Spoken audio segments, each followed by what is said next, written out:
Welcome everybody to the Norton Planning Board's meeting of Tuesday, September the 24th, 2024. Again, this is a hybrid public meeting, so members of the public are welcome to participate in person or remotely. In person, we are upstairs at the Norton Media Center at 184 West Main Street. To join online via video, there is a Zoom link available on the meeting agenda. The Zoom meeting ID, which to join directly is 638-929-1060. The same one it's been for about 4.5 years. So yes, I do have it memorized. The meeting will also be available afterwards on the Norton Media Center's YouTube page for later viewing. For future sessions, please feel free to email questions, comments to the board to Brian Carmichael, town staff. Send them ahead of the meeting, and they can be shared with the board members and read into the record in the event you are not able to attend. So with that out of the way, I will call the meeting to order. Don't believe we have any necessarily planning board business and policies to go through here. Paul, if you want to just give a quick update in terms of the move into the new town hall and when we expect people to be in there other than town staff. Yeah, we've started the move. Actually, some of us started it late last week.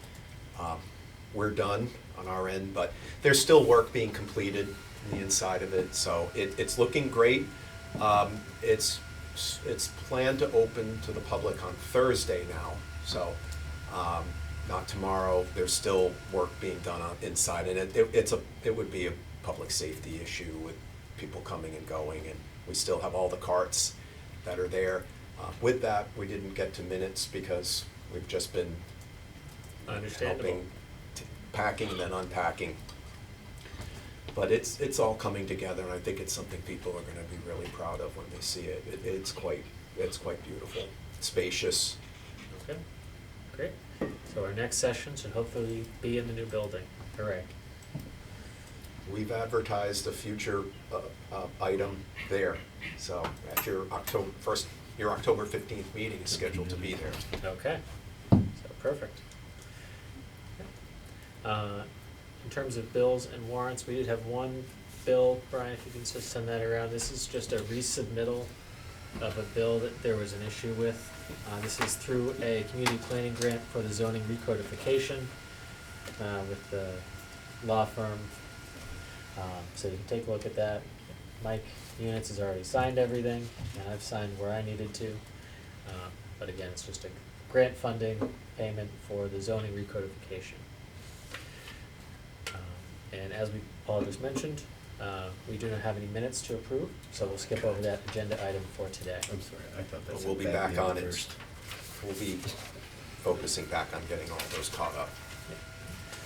So, diving into the meat of our agenda, the first item up, we have an A&R endorsement, A&R-6 for 22 Maple Street. The applicant is Scott Faria. I'm not sure if we have anybody joining us remotely or who has joined us in person here to present, but I'll ramble for a second here to see if anybody comes off mute.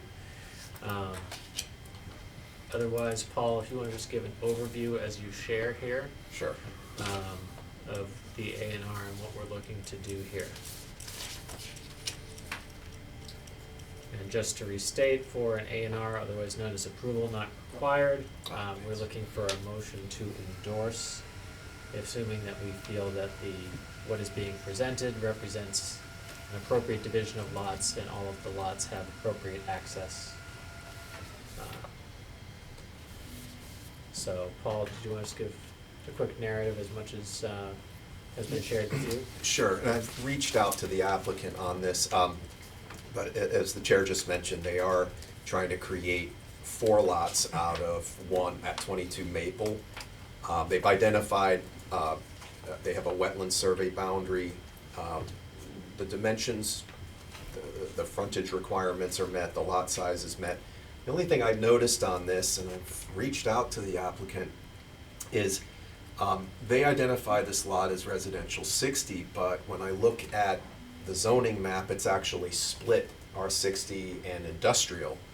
And if you look at the line that goes, it's almost following that line, but they do not demarcate it. I don't know if that's big issue here, but I mean, it makes. it's not correct. It's a historic boundary of the industrial zone. It doesn't really follow any of the property lines that are there right now. It currently doesn't follow a property boundary, Correct. so. This is a holdover of our non-parcel specific mapping that we've done, so I can, Sorry, my other, one thing that I noticed, because you were talking about the zoning, is that it also, one of the boundaries on John Scott, is that what's on the edge, or is it? Worcester? The screen dropped off there. yeah, Paul. I'm Oh, you're putting pulling it something else Okay, up. perfect. Either way, that's zoned under the marijuana overlay industrial also, Yes, and that is all in the industrial zone, and I don't know if combining those parcels puts kind of a combination industrial marijuana overlay residential lot.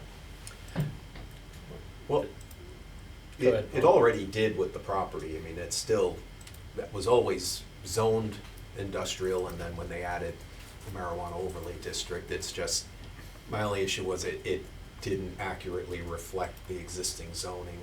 Right, but if we do approve that new design, that marijuana parcel will be linked to the residential parcel?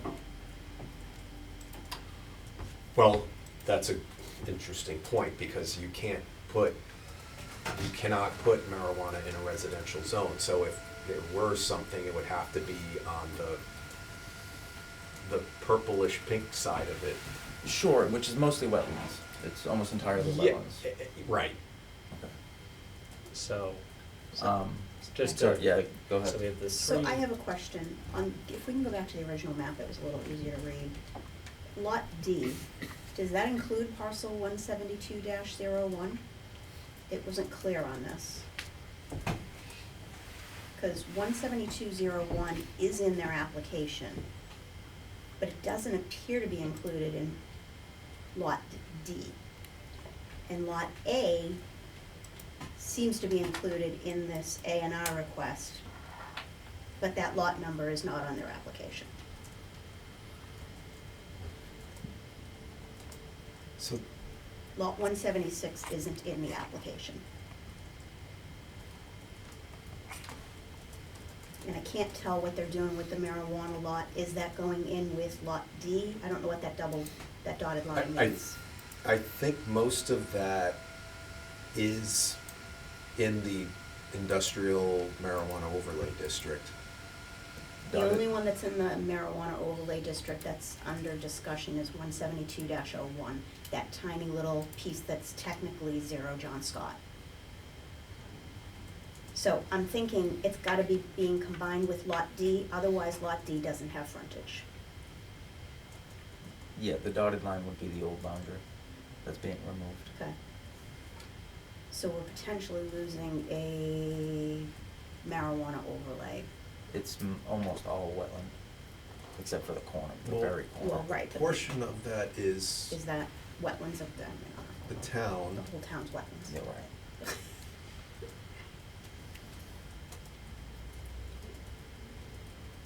I think it's sort of like a ditch.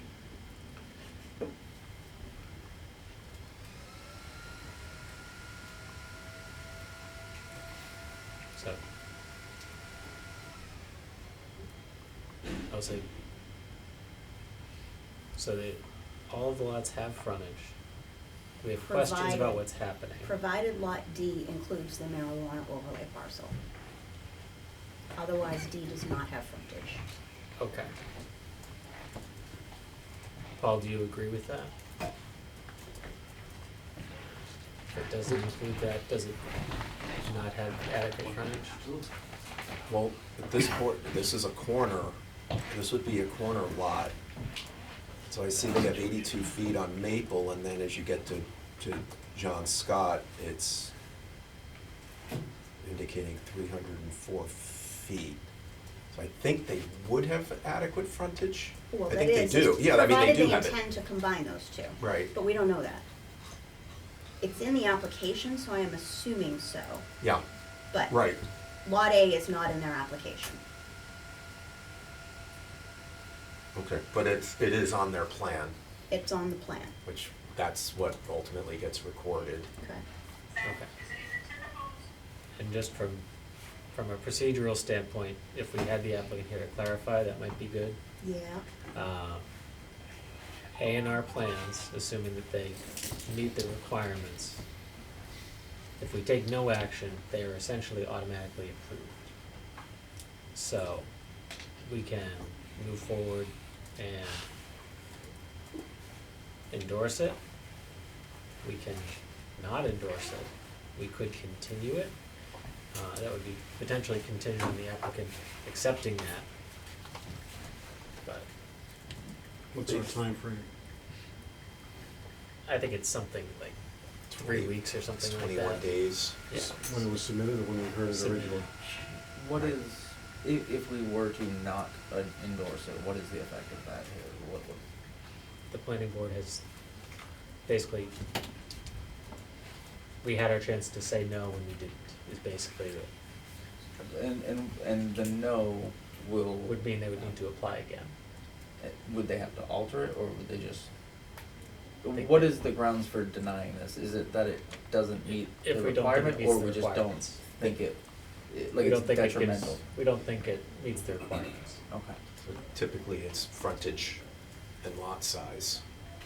But But we'll also say, they didn't, we instructed them, because they didn't give us the Mylar and a copy. We don't have anything to give you. We instructed them to come here with it.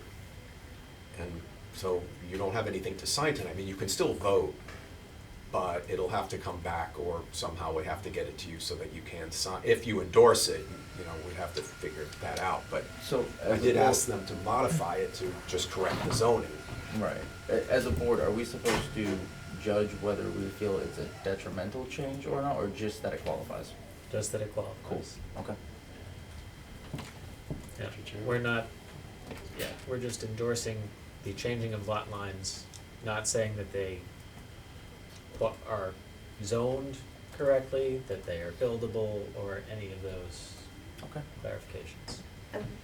If the John Scott parcel does belong with Lot D, I would like to get clarification from someone as to whether that stays in the marijuana overlay. Does it have to come out of the marijuana overlay? Overlay would go on top of base zoning, it doesn't affect the base zone. Okay, but can an overlay only apply to a portion of a parcel The- legally? I mean, it's making I it would say that more there's a portion of the non-conforming. overlay that would not be actionable. That would be my takeaway from that. Rob, you had a comment? Yeah, first of all, what is the impact if we continue? Just want to. Generally, when we have continued on an A&R, it has been with the applicant's blessing.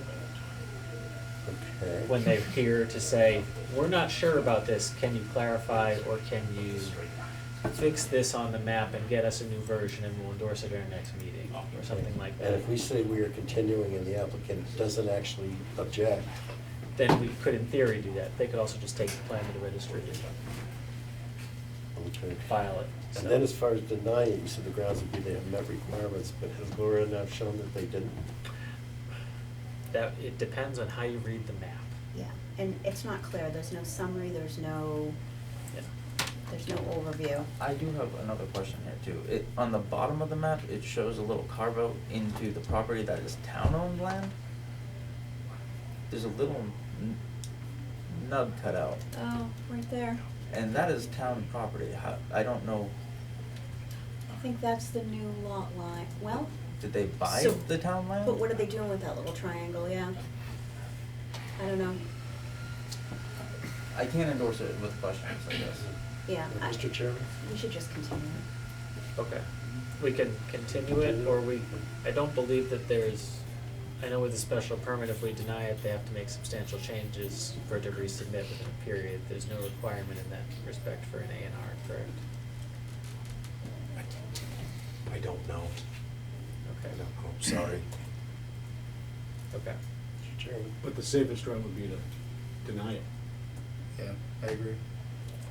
That is Yeah. my that is the question of the action that we would You take. say- We can endorse it, we can deny it, or we can continue it and look to reconnect with the applicant. Do we, sorry, go ahead. And Go ahead, Rob. Paul had reached out and let them know When you, to when you come said they tonight. head off to the registry, what does that mean? The A&R is this is a changing of, it's making new lots, so they can go to the registry and have it recorded, and new lots would be record. So basically, we continue, they can just go do it anyways, it's almost like we did, yes. Correct, assuming that they don't just Okay. like respond to us and say, oh, sure, we're happy to clarify that. I'm gonna throw out a motion, we deny it. Do we make a motion in the positive? I didn't make it correctly, let someone else make it.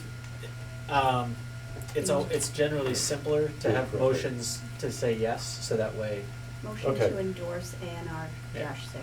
Seconded, thank you. okay, so we have Laura with the motion and Rob with the second. Is there any further discussion on the motion? Okay, I'll go through everybody for a vote on the motion to endorse. Rob, This is a motion to endorse it? the motion is in the affirmative to endorse, yeah. So if you would like to. No. Eric? No. Steve? No. Laura? No. Alan? No. Jim? No. And I would vote no as well. So Paul, you can, when you reconnect with the applicant, you can let them know kind of the questions that we had and the clarifications, and we're happy to have them back, but it was a little bit messy. If they had been here to clarify, it might have been easier, but. Okay. Next on our agenda is public hearing. This is a remand for a special permit SP-1 and site plan 20881 for 237 East Main Street. It's an application for a special permit and site plan approval for a 27,080 square foot warehouse. And this was remanded to the board by Land Court under 24 MISC 00076 with the owner applicant Condyne Capital Partners. I do want to let the board members know and anybody who's joining remotely, we did receive word late this afternoon, I want to say it was maybe after 5 o'clock or close to it, that Condyne is looking to continue to a future session. But given the requirements of the remand, town council has advised us to open the public session and then immediately continue. Because there's a requirement that we open the public hearing within 60 days of the remand and all that stuff. So I'd like to open the public hearing, Do we have a date certain or no? and do we have? October 15th is your next one. October 15th would be our next session. So is it open? So I've opened the public hearing. Motion to continue. We have to take a public, we have to listen to the public, no? We're not gonna, they're not here to present, Well, I so know. we don't have anything to. Okay, I don't know how formal we need to make it, but sure. Yeah. So we're opening and then we're continuing. And I know we did have a couple people join remotely who were looking to speak to this. I saw you, Mr. Siegel, and we do have all of your comments, which we'll go into at our next session. We have a motion. Do we have a second? Second from Steve. Is there any further discussion on the motion to continue?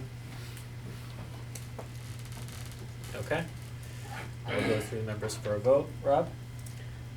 Yes. Eric? Yes. Steve? Yes. Laura? Yes. Alan? Yes. Jim? Yes. And I will vote yes as well. Okay. Next up is a continuation of site plan review SPR-6 and special permit SP-10 for 0 Hill Street. The owner applicant's Premier Fence. And they're looking to construct a 30,330 square foot industrial building. This is continued from August the 20th and September the 10th. So, thank you for joining us back, sir. If you could just state your name and address for the record and give us an update. You should have the ability to share your screen in the meeting if you choose. Yeah, good evening. For the record, Luke DiStefano with Bowler Engineering, Southborough, Massachusetts. Paul is going to drive. He's been generous enough to share the screen. Basically, most of the comments that lingered from the last time we were in front of this board have to deal primarily with traffic and some new information that was gathered once school had opened. So with us tonight remotely is Emily Buck with Bowman, and I'd like to turn it over to her, let her talk a little bit about the findings from the traffic study and then response to comments that have come from that point. And then after that, we'll be happy to answer any questions that the board may still have or the audience may have as well. Emily? Hi, thank you. Can everyone hear me okay?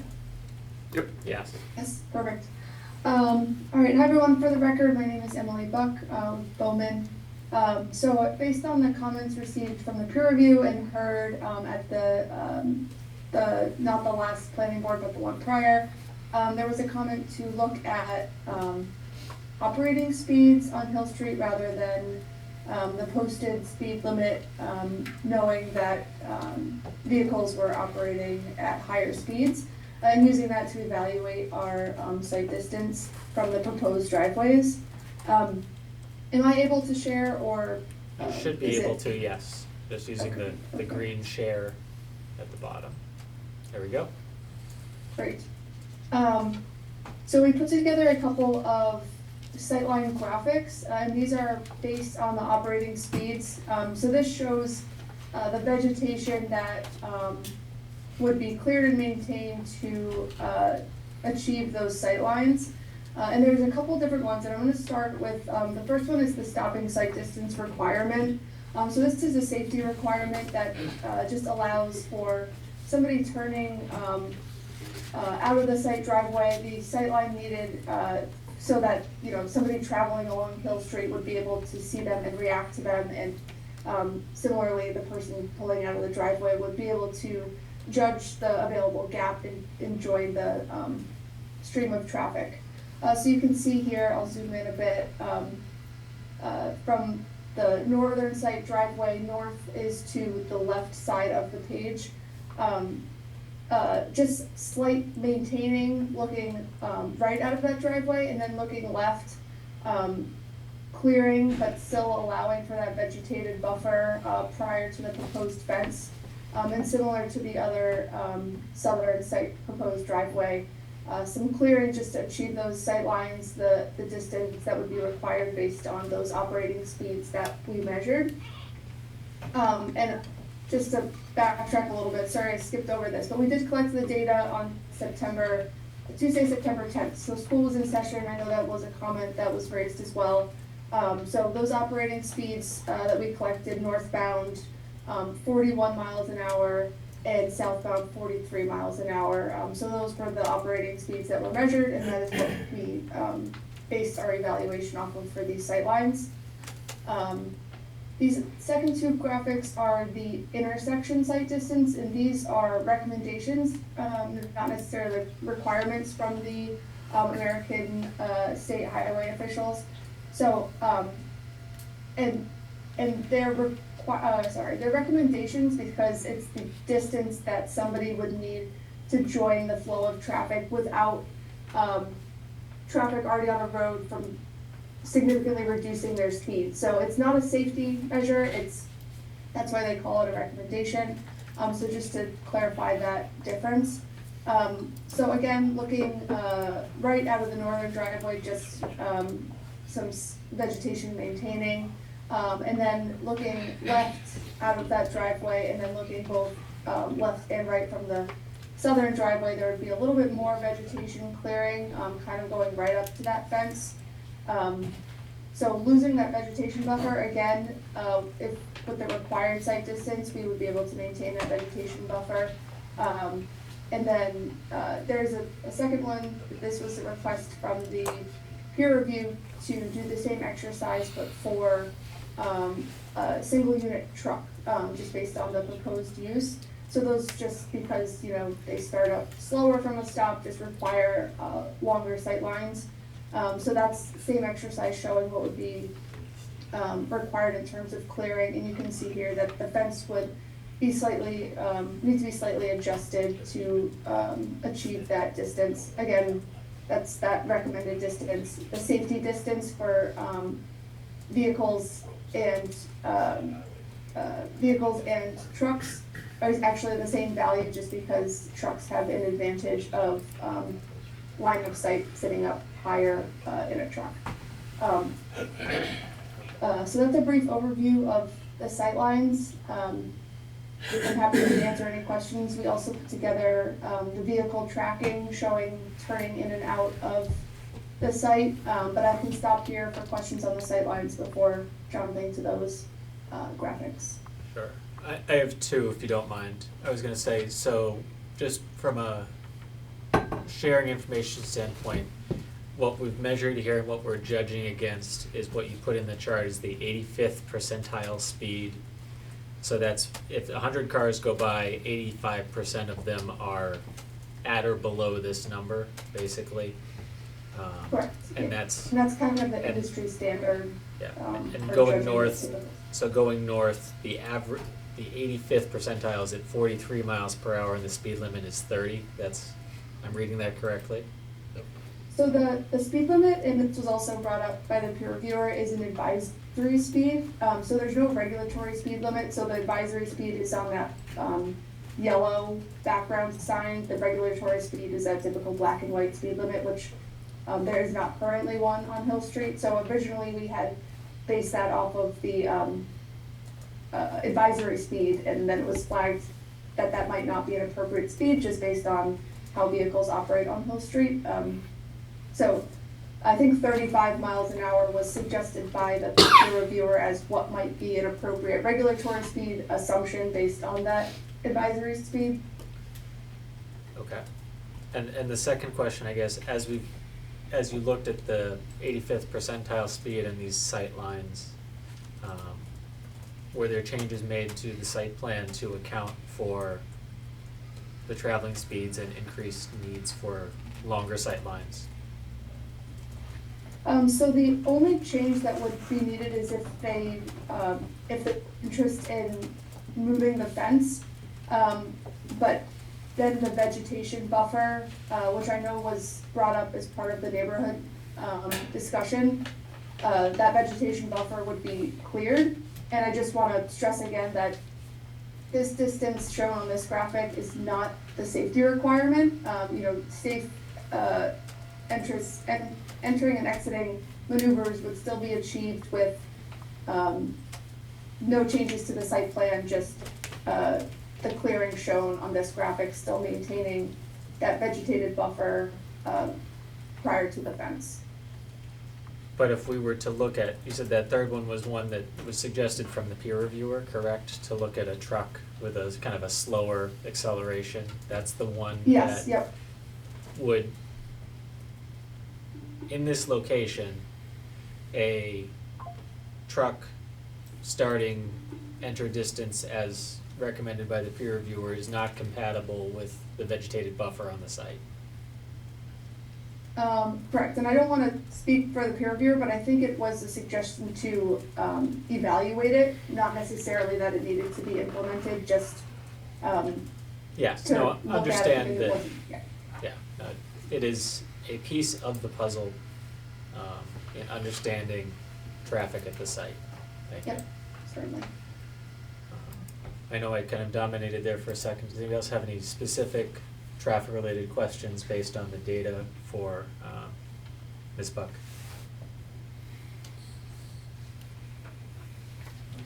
Okay, thank you. Now, turn it back over to Bernie. Yeah, Further so, updates that you wanted to provide.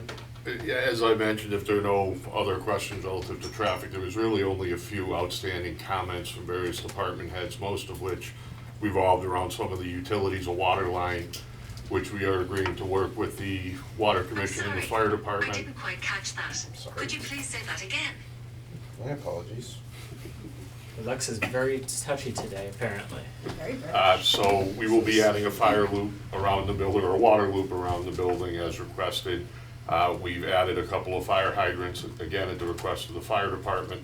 And there are a couple other issues relative to things like the above-ground storage tanks, the septic system permitting, all of which the applicant has agreed to work with the various town departments on to make sure we have all the necessary approvals and that we meet any standards or requirements that the different departments may have.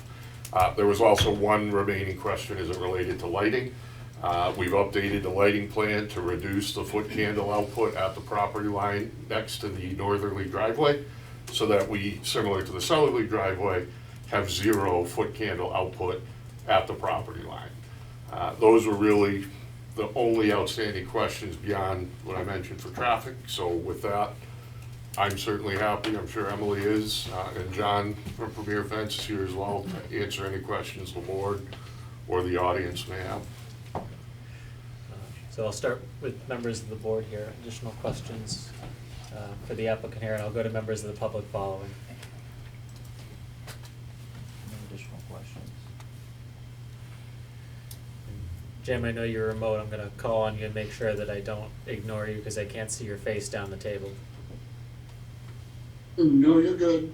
Okay. The one question I had, would they, in their site plans, to keep that vegetation that the abutters are using, would they be able to push that fence back and then try to keep the sight lines and the vegetation? Just thinking. Yeah, I think that's something that we can discuss after the public comment. I think that would require them to reconfigure that, as they had described it, kind of a fence mini showroom area. And I'm not sure whether, because you'd have to be cutting it and then cutting it back to put in a buffer. I'm not sure if that would make it less feasible, but that's a discussion that we can have with them after the public comment, yeah. Mr. Chairman? Yeah. Did she say during her presentation that moving the fence would require cutting away, giving up the vegetation? I thought I heard her say that. The buffer is in front of the fence, and the Mhm. sight line for the truck, so the slower start, that giving it extra time sight line would basically mean you have to, not only do you have to get rid of the buffer, you have to move the fence back even beyond the buffer. Mhm. So both the buffer and the fence would have to go, or be adjusted, is how she described it. So it's, but, So that we wouldn't lose the bushes. no, the bushes would be gone too, They probably. would be gone. Yeah, the vegetated buffer and the truck site distance are not compatible, Okay, just wanted that clarified. yes. As she said, it's not the requirement necessarily, but it was a request to evaluate for the peer review, so. Okay, so I'll go to members of the public in person, and Roland, if you don't mind stepping down from the podium. I saw one person here who'd like to come up and speak. If you are in the Zoom meeting and you would like to speak as well, I'll ask if you can just raise your virtual hand in the Zoom session, and we'll try and go back and forth and give everybody an opportunity to discuss. I'll ask that everybody just address their questions to the board. If there's items we can answer, we will. If there's items we need to ask the applicant, we'll do that too. How you doing? Frank Kearns, Maple Street. I just had 2 questions. What is the building being used for? The proposed building is for a company called Premier Fence that manufactures and installs fences. Okay. And then at the last town meeting, wasn't it voted that the speed limit was gonna get down to 25 miles an hour? I believe at the last town meeting, the change that was proposed by the Transportation Committee was to give the town the ability to change the speed limits on different roads through Okay. individual actions. I don't think it wasn't a wide-reaching, all the speed limits are now changed. It just said, Okay. the town now has the ability to go to a street and say, this street needs to have a lower speed limit for X reason. Whether that's something that I think I put in my mental notebook, we should show this traffic report to the Transportation Committee and Mhm. make sure that they get eyes on it. Yes, I agree. Yes, Okay. regardless of what happens at this site. Excellent. Thank you. I appreciate it. Okay? Thank you. Chairman, Yes. when you say that, do you mean Bob Kimball's traffic committee? Yes, I do. You have a representative on that committee on your board. I do. Yeah. Okay, perfect. Well, So then I will. If you've got something you want taken to them, you can do that. Okay. Well, I think we can, if you want to share the traffic report from this application, I think Bob might be interested, and the rest of the group as well. Okay. In the virtual meeting, I do see somebody with their hand raised. The name on the Zoom says Netta's iPad. If you could just state your name and address for the record, please. Hi, my name is Aquanetta Woods. I live at 55 Hill Street. My driveway is gonna be right across from the second entrance to the, proposed company coming over there. There's a curve there in the road. You can see it right on the map. And it's very dangerous. I've been almost hit so many times just trying to get out of my driveway from people coming around that curve, not realizing that, okay, I need to slow down. People are trying to get out of their driveway. It's all the time. The trucks, the cars, the people trying to go through to work in the industrial park. It's terrible. And yes, it's always been 30 miles an hour posted for our street, because when the police even had one of those speed things that they put down the end of the road to mark the speed as people come down, they said it was posted as supposed to be 30 miles an hour. People are not doing 30 miles an hour on this street. You wouldn't believe how many times there's been tires screeching out here from people trying to stop, almost hitting somebody coming out of their driveway. It's really bad. I'm sorry, Emily, it seems like, the presentation that you gave, it's not really accurate. If any one of you lived on this street, you'd take it more seriously. The speed limit it really needs to be reduced. People are going way too fast on the street. Somebody's gonna end up getting hurt. My neighbor took pictures of cars going by, and you can't even pass two cars coming around this curve. People have to slow down when there's a car coming the opposite way. And then we have the kids from Wheaton College always jogging down the street or riding their bikes or whatever. There's gonna be something fatal happening here. Mark my words on it. There's gonna be something fatal. Yeah, I think that the traffic study that they presented reinforced kind of what we all thought, in that they said that the average that they're measuring against is not 30. They're doing all of their sight distances based on people going 43, based on the speed strips that they set down and measured 2 weeks ago. And I have another comment that the driveway that's gonna be right across from me, I have 2 bedrooms in the front of my house. They're gonna be opening really early in the morning. I have little children. The lights coming from the cars and the trucks going in and out, it really concerns me. I mean, I've been here 33 years. And all of a sudden now, we're not gonna have any peace over here. We're not gonna be able to, I'm gonna have to get the kids up because they're opening at 5 in the morning. So the kids are gonna be up at 5 o'clock? Because of all the traffic in and out? Yeah, no, It's not right. I understand. Thank you. It's always been a residential street, and when I bought my property, I was told, oh, nothing's ever gonna go across the street. Yeah, okay. Yeah. Just like I was told nothing would be out back, but there's plenty of movement out back on that so-called bicycle path or walking path that's probably gonna end up being a street now. Are there any questions that we can help answer for you at this time? What are we gonna do about the speed limit and about that curve? Can they push it back and try to make it more visible, the road? Even people coming out of their driveway, it's gonna be dangerous for them to try to pull out on that curve that they're on.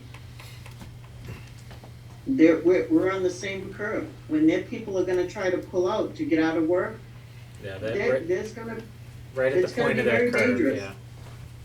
yeah. Understood. Thank you. Thank you. Any additional comments from anybody here in the room? Who's made any contact? Sir, if you'd like to come up? And I'll just ask you to state your name and address for the record once you get up there. My name's Bob Gennard, I live at 51 Hill Street. I've lived there for about 22 years, thereabouts. And one thing that I know that Netta didn't say was right after that point, the road also, there's a hill in the road too. So when you're coming out of that driveway, which I believe is the south side driveway, the one closest to Taunton, Okay. there's a hill there, so even if you have the site, you're gonna be cutting, whatever they're gonna have, the most they'll have is grass. Because there is a hill right there that you can't see out of. As you're coming around there, it's almost a little bit of an S turn between one driveway and the next driveway. So it's not just a straightaway, and that's where, as Netta said, there are a lot of times just pulling out of even my driveway, and I have a circular driveway, so I can go in, there's a place I can turn around, and I'm going out forwards. That even sometimes getting out of there, it can be tricky. Another thing I wanted to mention, there are parts, I don't know if any of you have driven down Hill Street recently, since they repaved it and put the lines in. Before, we didn't have lines really on the street. There might have been one yellow line in the middle. That was it. Now they put the double lines there. We got some curbs on the sides. They got some lines there. If you start looking at this, most of the cars aren't staying within those lines because the road is so small. It's so thin that you can't physically stay in your lanes. And I mean, try it. The reason we haven't had too many accidents or anything in the recent is because there is not a lot of traffic on this road. If you increase the traffic even more, and we've seen it, since I lived there, the end of the street used to be dirt, so people hardly ever went down it at all. We were just a little cow path, you could say. And then it got paved, and then people started coming from the industrial park. They started going faster through there, people thinking, oh, we don't have to go out the other end. And that's the next thing you're gonna start seeing. Everybody from there will start trying to go out through the industrial park and realize at certain times, that traffic's backed almost up to Anheuser-Busch. So there's not gonna be any way for them to go out, so they're all gonna start coming out here through Norton anyway. So no matter even how you try, that's what it's gonna happen. And I know this just from living there for as long as I have. But I mean, I'm just worried that, yeah, we're gonna have something happen. It's just, it's not a matter of if it's gonna happen, it's a matter of when it will happen. The first part of, both ends of the street aren't too bad. They're fairly straight and fairly wide. But then as you start going in a little bit, it shrinks in. Just right around on one side, the old dump, it starts shrinking there, and that's where the curves start.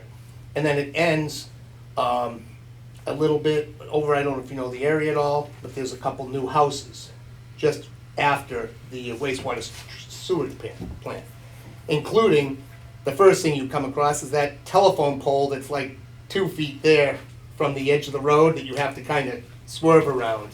And I see a lot of people cross that there too. So there's a lot of potential for some major incidents here. And with the new bike path that's coming into its own, we're gonna see a lot more traffic coming down here just from that. That's all I wanna say for the moment. Thank you, sir. Yep. Anybody else who wanted to speak here in the room, or again, I'll just, please come on up. And I'll just, as you come up, I'll just ask anybody else in the Zoom meeting who'd like to speak, just raise your virtual hand, and we'll come to you next. Hi, Lori Stewart, 51 Hill Street. I've been in contact with the Norton Transportation Division of Schools to let them know what's going on on the street, because I took the first 2 weeks of September off and witnessed a N7 exiting north get pushed into the woods while a landscaping truck with a trailer was going south, and just so happened to clip my post that has my gate, because I gate my driveway, which is 6 feet in from the road. And I'll say again, state recommendation, 24, we're at 18. And I know my neighbor Laura Dean, I don't think she's on tonight, sent video in of vehicles that cannot stay within lanes. I mean, it's a safety concern. I watch bicyclists, I hear horns blowing, I hear tractor trailer trucks blowing the horn. Hey, I'm coming through, get out of my way. Someone's gonna get hurt. That's just gonna happen. And I don't know if you guys travel Hill Street like we've all asked. Take a ride down there. Watch these kids with their parents riding their bicycles down the street. My concern is you're developing on Pine Street. People on Pine Street, their kids are on those buses that travel Hill Street. I've reached out to try to contact the drivers of N15, N5, N7. I've also reached out to the state rep and Jake Auchincloss, Congressman, because he's in my building, he's in Washington, but I'm gonna bring them into this. It's a safety concern. We're residents of that street. I know it's zoned commercial, industrial, retail. You're also talking 6 days a week, opens at 5. Probably gonna see traffic starting at 4:30 in the morning. Do they punch a clock at 7? No, there's probably trucks that are gonna roll in after 7 o'clock. This is 6 days a week. Was that property zoned commercial, residential, retail, so it could enter and exit from the Norton Commerce originally? But then that fell short because of the wetlands that were was covered over, and then they had to make them wetlands again. I mean, was that the intent when that was designed to be industrial, commercial, retail?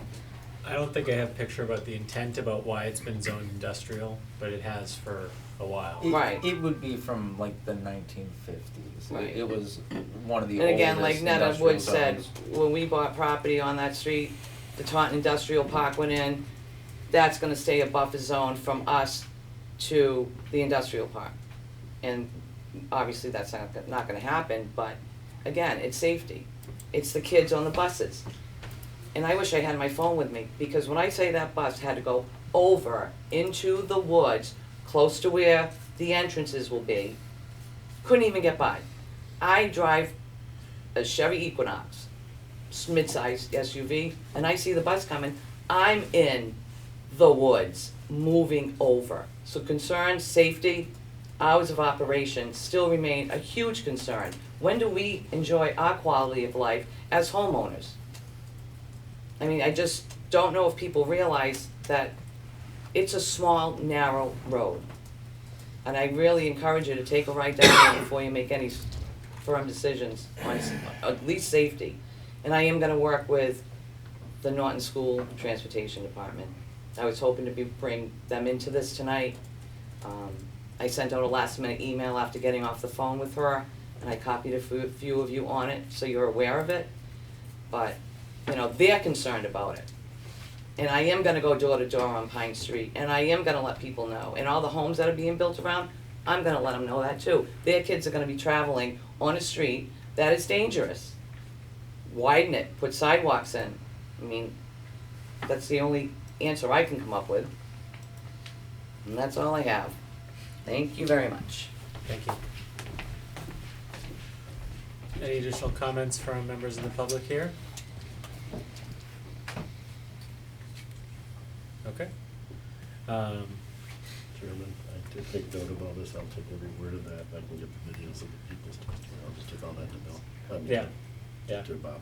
Yeah, I think, I'm sure Bob is well acquainted with the area, but having the data behind it and some other stuff I may would raise kickstart it. some conversations. I got some yeah. notes here, there's a video of vehicles, was I that think we sent had in? that. Okay, I think so I we can get had it from that you guys, before. okay, I was gonna get it over to him.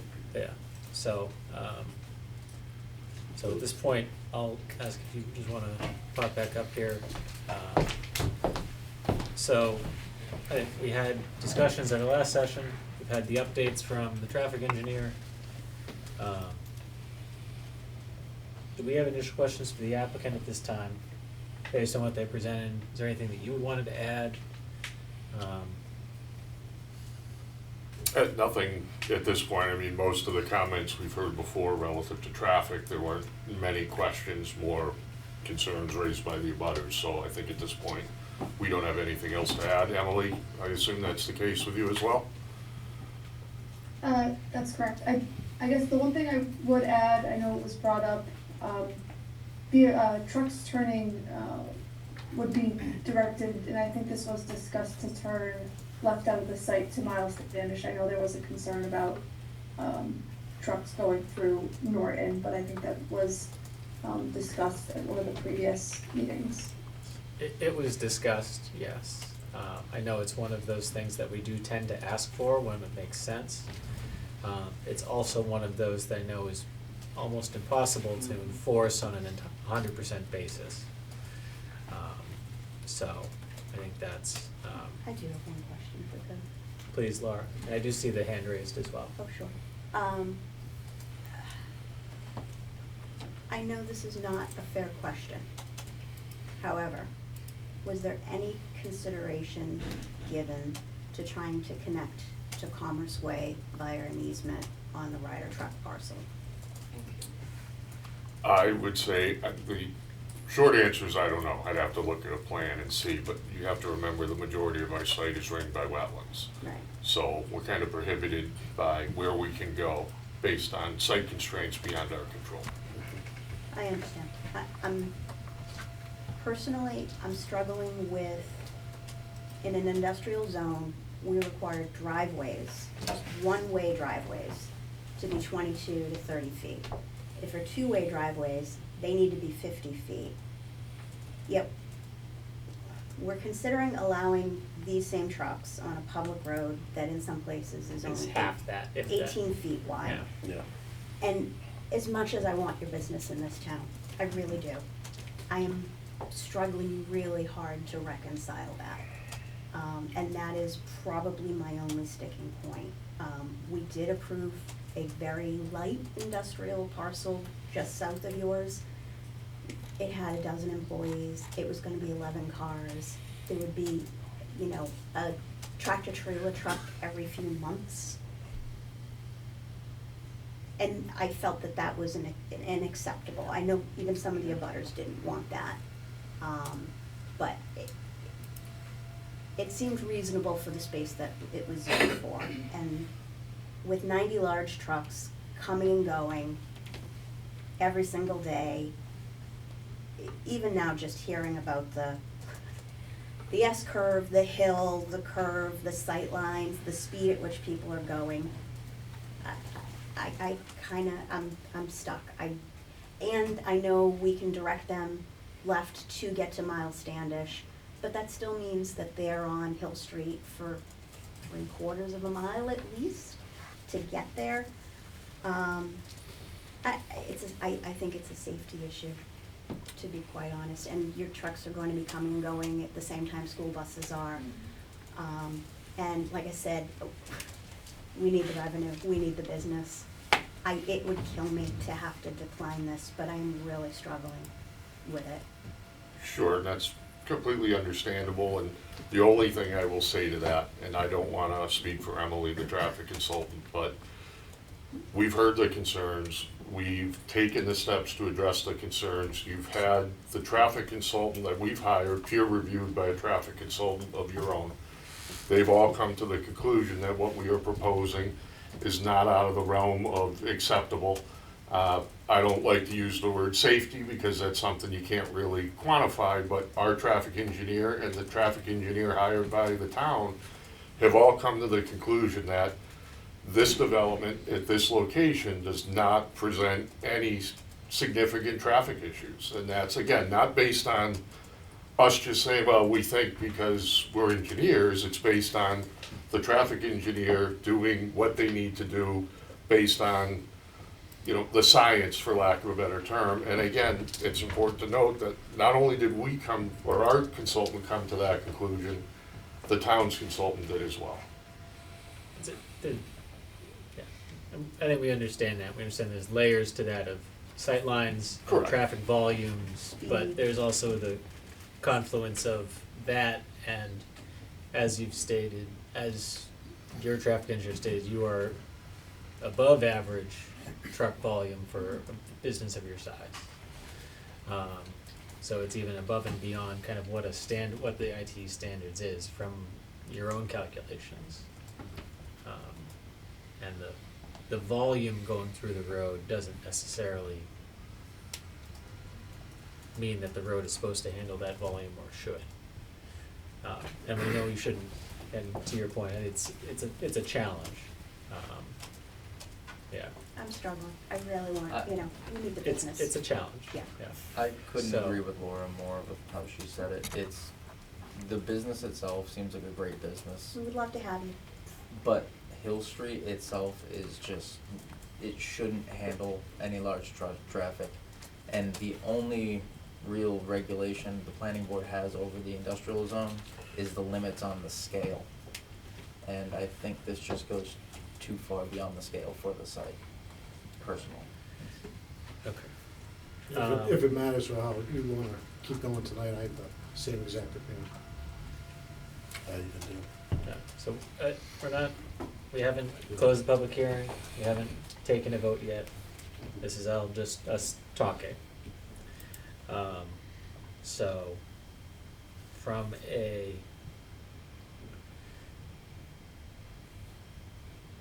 application perspective, Paul, I'll go to you here. They've applied for the site plan review and the special permit, correct? Yes. And the special permit relief, is that parking, is that, are there additional waivers that they're seeking here, just to reset?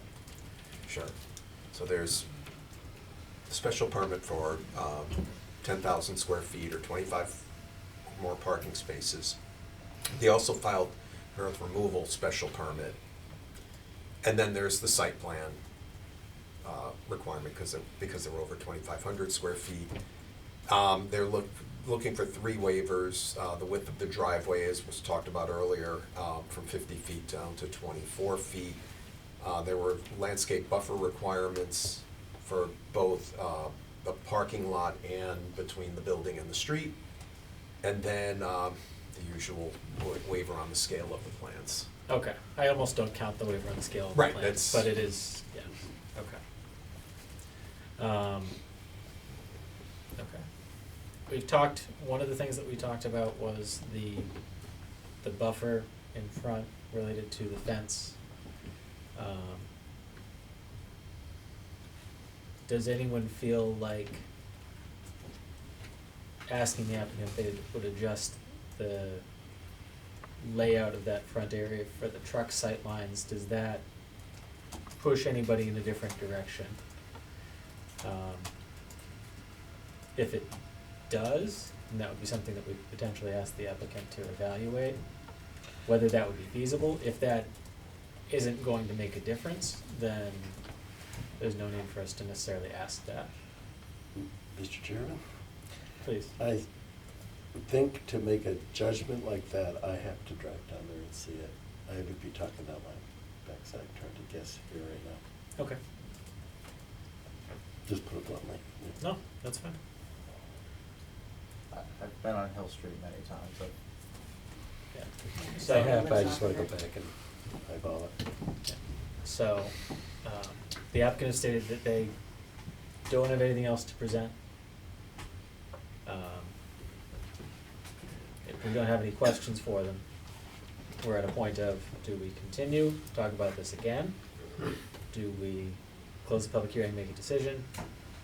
Do we wanna take any other actions? We've got one more hand. Yeah, Okay. yeah. And I do see you, I'm not gonna ignore you, I promise. So, we can close the public hearing and take a vote, we can ask to continue. The continuance would be, should be for a reason. We'd like to learn If more we'd about like the to make sure that we do a drive-by, I'm not sure if we need to organize a specific site visit. If we wanted to do a site visit, that's something that we could speak to the applicant about. That would be going onto the property specifically. Obviously, anybody can drive down Hill Street anytime they want. I mean, I personally feel like I pretty much know where I'm gonna be here. They can't mitigate the problems changing anything with the site plan, Well, Right. they could if they connected to Commerce Way. but it's not feasible. If it was feasible with the wetlands or Yeah. anything else, yes. So, I'm gonna move for continuance, I don't know if I'll get that. okay.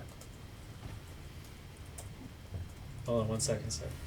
Oh, I'm sorry, you had a hand up. Yeah, I gotta so shut we, no, it's okay. There's a motion on the floor to continue. That would in theory be to our next session. Is that what you'd ask Well, for? yeah, I'm trying to picture it, you're right, I've driven down there too, but I'm not forming a picture in my head right now. Okay. So the motion to continue to October the 15th. Do we have a second? Motion fails for now, but they come back. I did have one hand raised in here in person and one on the virtual meeting, so I'll go to the virtual meeting first, if you don't mind, sir. And if you could just restate your name and address for the record, please, miss. Hi, it's Netta Woods. I heard that mention that when the trucks come out, they're gonna take a left. If they take a left, they're going right around that curve, the bend in the road. And that's where it's very dangerous. And then when you take a ride down to Hill Street, and you get to where that telephone pole is that's sticking out by the waterways company, it gets even narrower there. I've almost been hit by trucks there, I don't know how many times, because there's no possible way to try to get around it. I had to pull over into the wastewater department's parking lot, into their driveway, to avoid being hit by a truck coming through trying to get into the industrial park. So when you come down here, please notice that the curve where they would be coming out, taking the left, because when they take a left, that's very dangerous. They're gonna hit that curve, and then they're gonna come right into where my driveway is, and then they're gonna go down to that telephone pole that's sticking out by the water waste company. Thank you. That's all, I just wanted to point that out to you. Thank you. Anyway, sir, you wanted to come up, if you don't mind, not to make you get your steps in so much today, but.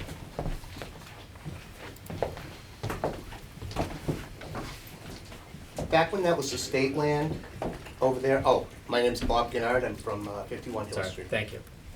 Back when that was estate land and stuff, I used to walk around out there a lot. There is an old, like, bridge or something that went over some of the wetlands. There used to be a road that went right through there, out into the Flatley property, which is now the Norton Industrial Park. Yes. And as far as I know, that was still there. I don't know, it was off to the left of the property a little bit, but I think it's somewhere right in that area of the property. Whether that would be allowed or permitted would have to go through a whole bunch of conservation discussions probably to. Understood, but I mean, but yeah. we were looking at other ways to make this feasible, and at one time that either was a farm or something like that. There was an old well on the property out there. I also have one other comment. What about noise? Other than the traffic, which is what we've heard a lot about, Sure. what type are they gonna be having, saws, nail guns? What type of equipment is gonna be going on there, and what, I mean, So. hours and stuff like that? So hours they stated at the last session, they start pretty early in the morning for trucks going out for installations. They do manufacture the fence on the site, so I assume that involves some level of equipment. How loud it is, I don't know. Norton does not have a specific noise bylaw, which means it defaults to the state guidelines, which means that they're generally restricted from making noise that is 10 decibels above background levels. So if you take a measurement of what the sound is outside on a normal day, including all the traffic, including everything else, then the state requirement is that you shouldn't be creating things 10 decibels above that level. The challenge, of course, is having the measured before and after levels to deal with that. It's not but that is the noise guideline that we have because Norton doesn't have anything else. So. Okay, thank you. So I'll ask if the applicant wants to just come up here and, I think you've heard some of our deliberations here in terms of actions that you'd like us to take. Would you like us to continue to a future session to allow you to have some time to consider things? Would you like us to close the public hearing and move forward with a vote? Or would you, anything else? I think just given that it sounded like there were certain members that might want to still take a ride by the site, some I think have expressed their, opinion that they know the site well, but I think given that, and given that we also have a Conservation Commission hearing on the 14th, I think we've agreed to request the continuance to the 15th. I think at that point, if we are still at the same place, we're probably going to ask for the hearing to be closed and a vote to be had. Okay, thank you. You're welcome.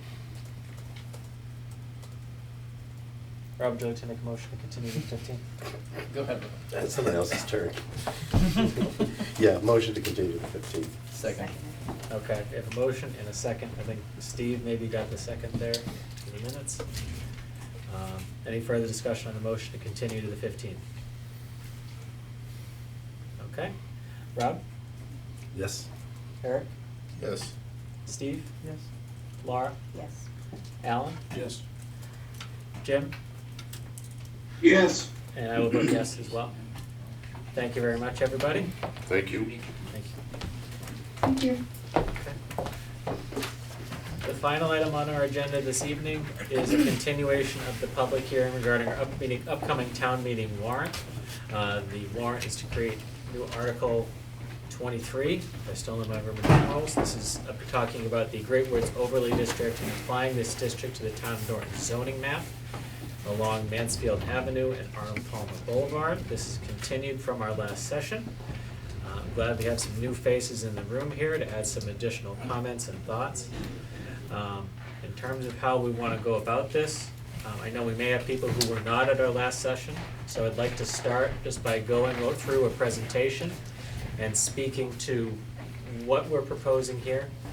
For those of you in person, it'll pop up on the screen here. So if you're tucked over there in the corner, you probably might not be able to see it. So we'll go through the presentation. I'll ask if members have any additional comments based on what we have here, and then I'll go into public comments again. So Paul, if you don't mind pulling up the presentation here, and we'll just start going through it. And again, I'm viewing this almost with a new lens, assuming that people who are either watching virtually or joining us in person didn't see this the first time. So I'm going to pretend that this is the first time I've presented it, which it isn't. But so again, this is the discussion about the Great Woods Overlay District, which is intended to comply with 40A Section 3 from the state. So here's the quick overview here. We can skip through this and get into the meat of all this, but here's the timeline of how this sets out. This rule comes down from the state, and it dates back to early 2021, when they adopted the multifamily zoning requirement for what is the MBTA communities. In late 2022, they designated Norton as an adjacent community, so we don't have a MBTA stop near us, but we are next to those that do. So we are an adjacent community in the state's eyes. There are a number, we received the guidelines in mid-23. We have been working with SERPED since soon after that to develop a zoning district which would meet those guidelines. We tried to get this in front of the town for Springtown meeting, so we had some wiggle room. We were unable to do so with SERPED, not least of which because we didn't have a planner for a significant period of that time. The orange period is the period we did not have a planner. That is a lot of this time, yes. Yeah. In April, after a discussion, this board chose to go select the northern section of Mansfield Ave through the site selection process. We'll go through that again in later slides. And then you get into what we've been doing over the last few months, which is fleshing out the actual bylaw wording itself, leading into fall town meeting next month. So, here are the compliance requirements from the state. For an adjacent community, we're required to create one zoning district which allows multifamily as of right, meaning it cannot be subject to a special permit. It must allow at least 15 units per acre, and it must be at least 50 acres in size. It can't be subject to age restrictions and must be suitable for families with children. So it can't be 65 and over or anything like that. Norton's target is 750 units, which is just the round number for 15 by 50, basically. Right, it's not a realistic, it's something the state uses for their modeling, their Right. compliance purposes, but we'll get into that. Yes. So what is not required, it doesn't require the town to provide the land to anybody to produce the actual housing. Can't force the owners of the land to do anything with it if they don't want to. We don't need to pay for any infrastructure. We don't need to allow specific building types or not allow specific building types. All it does is provide the opportunity to develop and replace existing uses or structures over time. More than half of the state is affected by this MBTA communities law. So let's keep going here. So how an overlay district works, if you're not familiar with zoning, we have parcels, so the lots of land. We have zoning, which lays on top of that. The overlay goes on top of that base zoning. A property owner with an overlay can choose to build either under the base zoning or the overlay, whichever one they choose based on whatever they want to propose. So the purpose of this district, 1, to meet the requirements from the state guidelines. That is pretty much the only purpose of this district. Does the state need more housing? Probably. Would we be looking at this bylaw if the state wasn't requiring it? Not a chance. The goals of the state's guideline: encourage smaller housing typologies, range of market rate housing, more affordable income restricted housing, and compact mixed-use development at key locations. Here are the state guidelines. Communities should consider how much the district is on sensitive land, where it could be challenging to develop. Basically, don't put it anywhere where you couldn't actually build this, we will know. Siting should encourage the development of multi-housing projects that are compatible with the existing surrounding uses and minimize impacts to sensitive land, and we'll touch on that in a bit. Here are all of the things that we worked through in the site selection process with SERPED. Looked at natural spaces. If there are natural spaces in the area, that is a push factor or stay away. Same thing with wetlands, flood zones, and other climate resilience areas, or water resources, aquifers, surface water protections. Things that are poles, if there's infrastructure, if there's water or sewer, fire, police, highway interchanges, quality of life, schools, sidewalks, transit, open spaces, access to other things. And there are other factors in terms of community priority areas or priority preservation or development areas, which can either push or pull depending on how that area has been laid out. So the way that SERPED, the regional planning agency, looked at this, they divided Norton and looked at 10-acre grids all over town. And we looked at all of those features across the entire town, which you'll see on all of these slides. So this is what it looks like for, just keep going, for climate resilience. You can see lighter is generally better on this map, darker is not as good. Water resources, you can see dark blue not suitable, so if you get up closer to Winnicott and north of 495, there's a lot of water resources over there. Quality of life, centered around 123 and a little bit up into 140. Priority areas, again, the darker is what is most suitable for this piece of the map. Infrastructure, so roads, sewer. See a couple of very dark areas in the center of town and north on 140. And overall, when you blend all of that together, this is what you come up with. The darker green areas are, on average, the parts of town where SERPED, not knowing kind of how we would feel about different areas, identified as these are the best areas for you to put something like this. And on each of these grids is 10 acres, so you have to put 5 of them together in a contiguous zone. So, here are the parcels that we selected for this map, for this overlay. So you can see the large one is currently owned by PGA Charities. And we've also included the New England ice cream property, the multifamily properties that are quadplexes on the other side of 140, and then down to the new 40B next to McDonald's. So why we chose this site? Obviously, the area already includes existing multifamily properties across the street. Putting multifamily near other multifamily. The area is also served by water and sewer, which is a key infrastructure piece. Norton Center was one of the areas that SERP had identified as having a blend of the factors that we wanted to look at. This board did not feel that putting 50 acres of multifamily in Norton Center was the best idea for traffic.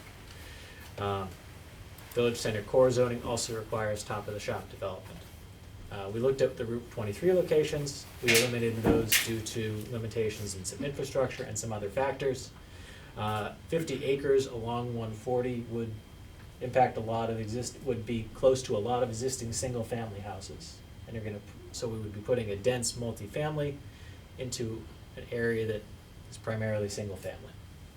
And we specifically chose to exclude the Roach Brothers Plaza. That was a discussion that we had, because we do want that to be maintained and encourage that to be a retail commercial site. And we'll go into this in a little bit in a later slide, but we chose to include the existing multifamily properties and then going down to the 40B. Because they're contiguous A, and those existing quadplexes are also currently non-conforming lots. They're currently in a commercial zone. So allowing them to be in this would potentially allow them to expand or update and simplify some of the zoning discussions as well. So, highlights of the changes, meets the requirements, that was the goal. The overall guide plan is to promote affordable and mixed use housing. Generally, it allows a maximum of 3 stories, but allows up to 5 if affordable housing and top of the shop is provided. Again, affordable housing is something that we did focus on with this bylaw specifically, because if Norton's right around the state's 10% affordable housing guidelines. So if we dip below that, then we lose the ability essentially to say no to a 40B project. And again, we're seeking to protect existing adjacent residential uses with a large vegetated buffer in addition to that. So here is the basic table of dimensional standards. We can come back to this at a later point if anybody wants to go through it. I'll point out just the bottom line there. The maximum units per acre we have set is 16. The state requirements is a minimum of 15. So we're pretty close to that minimum. Overall, we feel that this aligns with the master plan that was adopted at the 2021 town meeting. Again, some of those provisions, again, encouraging those smaller housing typologies, providing more affordable housing, and encouraging compact mixed-use development at key locations. This is a state program. The state is swinging a big stick. If we are not compliant by the end of this year, we are ineligible for MassWorks, Housing Choice, and Local Capital Projects Fund.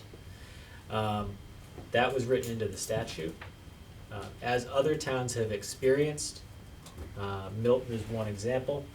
The state has also looked at other discretionary programs, as you can see detailed here in that very long paragraph, and has basically said that in so many words, almost all discretionary spending at the state level is in jeopardy if you're not in compliance.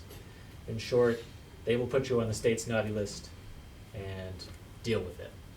Milton is currently suing the state. I think a couple other municipalities are as well. Yeah, so I know, Paul, you have used some of these grants, and since 2018, you put here $4.5 million in grants since 2018, correct? Correct. Across a number of these different grants. Yeah. So here's a look at the compliance model. You can see here that the number that we come up with this district is the capacity per district, which is based on, it's not gonna include wetlands, it's not gonna include anything. The number that we come up with this district is 1,722 units, which is above the state's requirement of 750. Why, I'll go into on the next slide, and this speaks to some of the discussions that we had at our last session. As you can see, I made the title very blunt. If we need 750 units, why does this allow for 1,700? The site chosen is dominated by that large property, and we can't subdivide it as part of this process. That one lot accounts for 63% of the total units. We could use just that lot, and we would be in compliance for the number.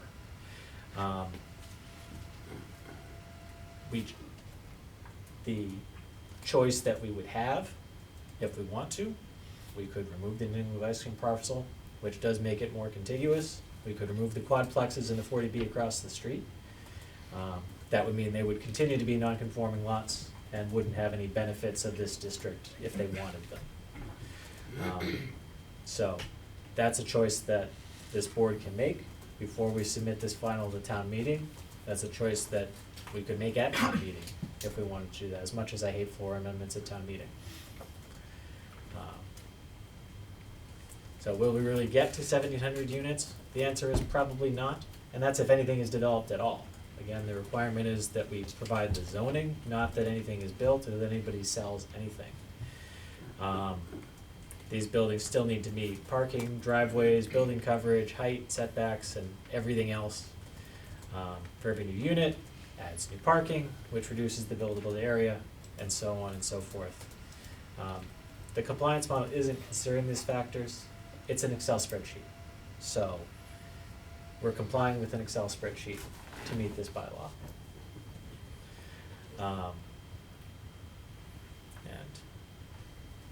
As you can see, there are a lot of wetlands in this area, specifically cutting across the whole middle of that site.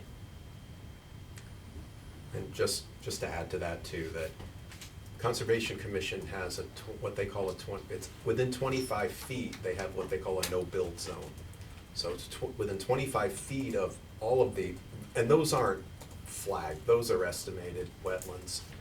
We couldn't find a recent one, but so you can subtract out 25 feet from around those wetlands, and then within 100 feet, between 25 and 100 feet, that's conservation will look, that's within their permitting zone. So it's a lot of land comes off of this that the compliance model does not factor. So it is overstating and overestimating what could potentially be done.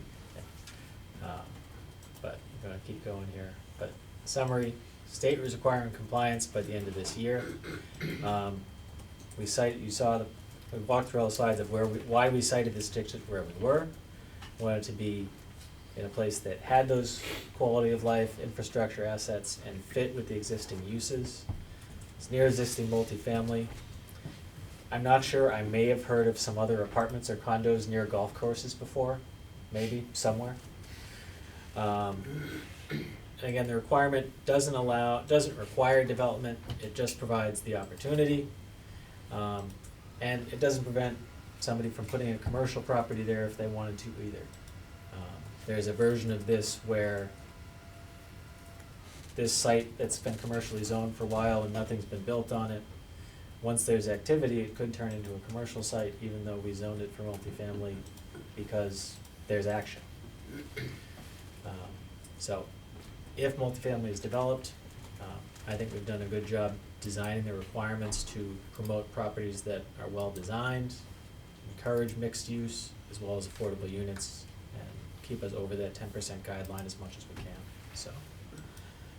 I think that's the last slide, Paul, correct? Yes. Okay. If you wanna just leave that up, because I think we may come back to it in a little bit. But just from members of the board, any additional questions, comments on the updated version of the presentation here based on our feedback from last session? Mr. Chairman? Please. The one where you showed the wetlands, and you're saying some of that land is not buildable, correct? Yeah, near the end there, yeah. And I thought I'd heard earlier that one of the requirements was that the land be buildable. The requirements is that it has the infrastructure to support, yeah. So The guidance if- from Serped is that this meets the Yeah, requirements. no, so infrastructure support, that means a road going there, does that mean having sewer? That is an infrastructure benefit, and this does have sewer. This already does have Mhm. sewer. Okay, so if you, taking the argument that the wetlands reduces what you could build, that's reducing it from the 1,700, correct? In theory, yes. Yes. By how much? Do we, We don't have we don't have anything flagged, it's just an estimate. My very loosest estimate for the total wetlands on this property is about 10 acres. If you include the 25-foot buffer, maybe about 13.5 acres. If you go with the 100-foot, the extra 75 that conservation has as like a leeway zone, their 100-foot buffer, that's maybe about 25 acres. Out of a site of. And that's if 60. no other wetlands are located, it still has to get flagged. So you're calling it, out of 25 out of 60 acres, you're calling it 35, 40%? Back of the At- envelope math? I would say I wouldn't wanna go that high, underestimate.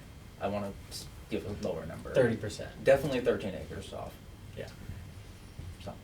yeah, so it's, okay, so you're saying 25 to be conservative? That would, Yeah, yeah, fair. okay. another question? On your push-pull factors, now it did look like the push-pull, things, what was considered a push and what was a pull was geared to make this more attractive to have them do this building. Yes. And why would we not want to flip that and say, let's try and make it as hard for them to build, make them just not want to? Because like you said, we wouldn't even want this if the state wasn't forcing it. I think that that would go against the guidelines, as you mentioned, the guidelines from the state about Okay.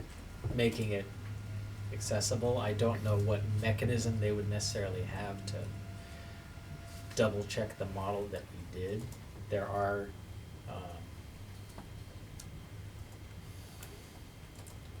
could we have picked, I'll just use Hill Street as an example, could we have picked Hill Street, an area where it's not suited for large-scale development, and Mhm. put it there anyway, since has no sewer, has tiny roads, isn't close to any town services? Yes, we could have. I think that if we're gonna propose something, we should propose something where it would actually work. That would be my feeling. And has the best chance for getting approved. By the Just- state, yes. Yeah, well, and by the town.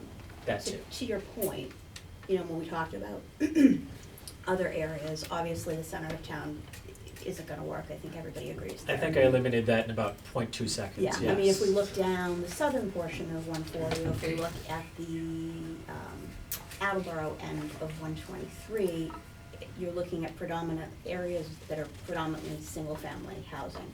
And there's one thing I know in my very short tenure as a planning board member, it's that single-family homeowners really do not like multifamily in their neighborhood. This seemed to be the more ideal spot based on that, considering everything up there is already multifamily. And we were less likely to get pushback from town. It's almost in Mansfield. Just curious, what about the stretch that's almost in Taunton, right down to like where the residence is, that whole tract along there, between there and 120? Yeah, somebody else had suggested it too. So one, it's predominantly single family, and two, there was environmental and infrastructure issues. It showed up as a less suitable area if Paul wants to bring up the, Yeah, let me get back there, but they're, and for, Just the final summary map there. right, so, but we have very few areas of town that have sewer available to it. So, 140 south of 123, pretty much once you pass Wheaton College, there is no sewer. There's water, there are environmental conditions down there, and it is predominantly single family, although there's some small retail in there. A lot of it's zone commercial, but a lot of that property is single family residential on it. Is the state requiring that there be sewer? No, Okay, just because that's, no, but that's a Okay. big thumb on the infrastructure piece of the puzzle for that map, is sewer. There is just also the argument that we shouldn't develop anything in town purposely in a poor way. We shouldn't put something where it doesn't belong out of spite. oh, I wasn't thinking out of spite at all. Well, like, as a way, because we're being mandated by the thwart- state. to but thwart like- the development. Right, I don't wanna thwart what could be something potentially good just to be against it. Fair enough. I was thinking more like not give them something that's really prime either, though. You know, there's middle ground here.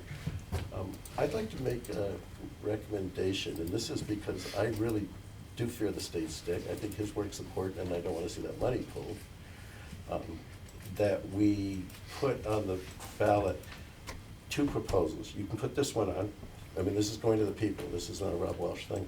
So put this one on as you've got it. But that you go back and you look at your notes and say, if we were gonna just meet the minimum, what is a plan that only does that? Because you're still talking about putting up something that on paper doubles the minimum, which is a troubling factor. And I'm just saying, put it as the second one and let people choose. I think the time for that would have been before we submitted the draft language for the warrant article. Right now, the warrant articles are the warrant articles, so those are locked. Okay.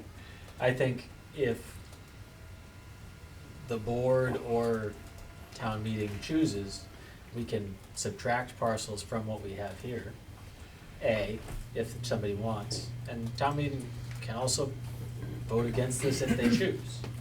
That is a decision that would threaten to put us out of compliance if we don't take further action. For the record, I So- actually do not want to see that happen, and that is kind of why I'd like to have an option for people to say, let's meet the minimum, some way of going with that, because I feel like that has a much better chance of passing. The way of meeting the smallest minimum number that would be compliant is to say, cut everything but the PGA lot. Which means, But the opposite side of the road is all multifamily already, which is. so sort does of that what- make a difference? Yeah, that's. It makes a difference to the number, but Possibly from, Right. consider another site, and I know it's we late to do can't consider that. another site for town meeting. Okay. It's been, Right, the that's- site has been noticed Okay. for the zoning article.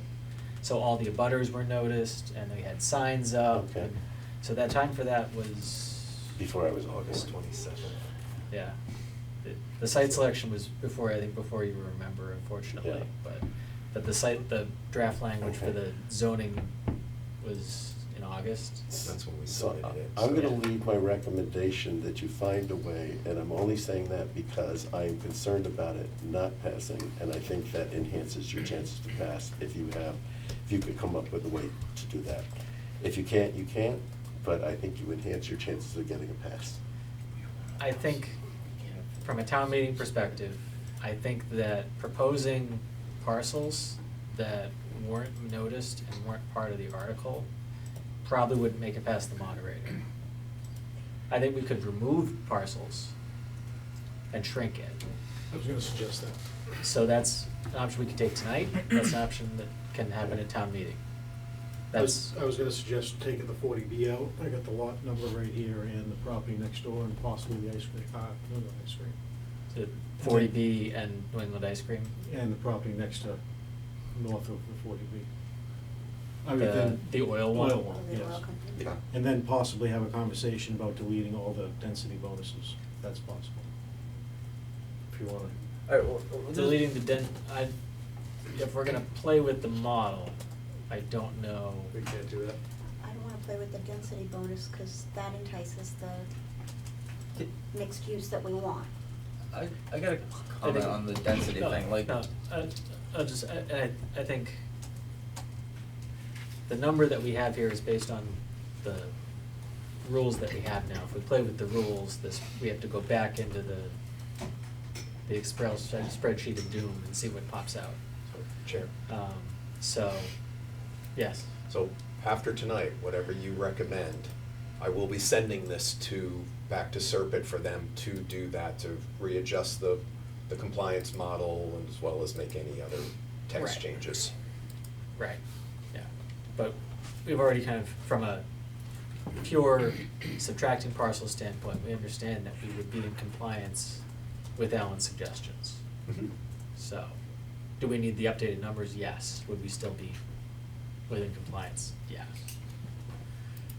I'm Very much. cool with the idea of removing New England ice cream. That's 12.5 acres. The entire other side of all the apartments is 15 acres together. How many units does that produce?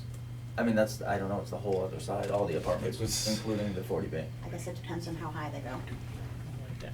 Well, I looked at the compliance model that Serpent did, I wanna say it was about 400.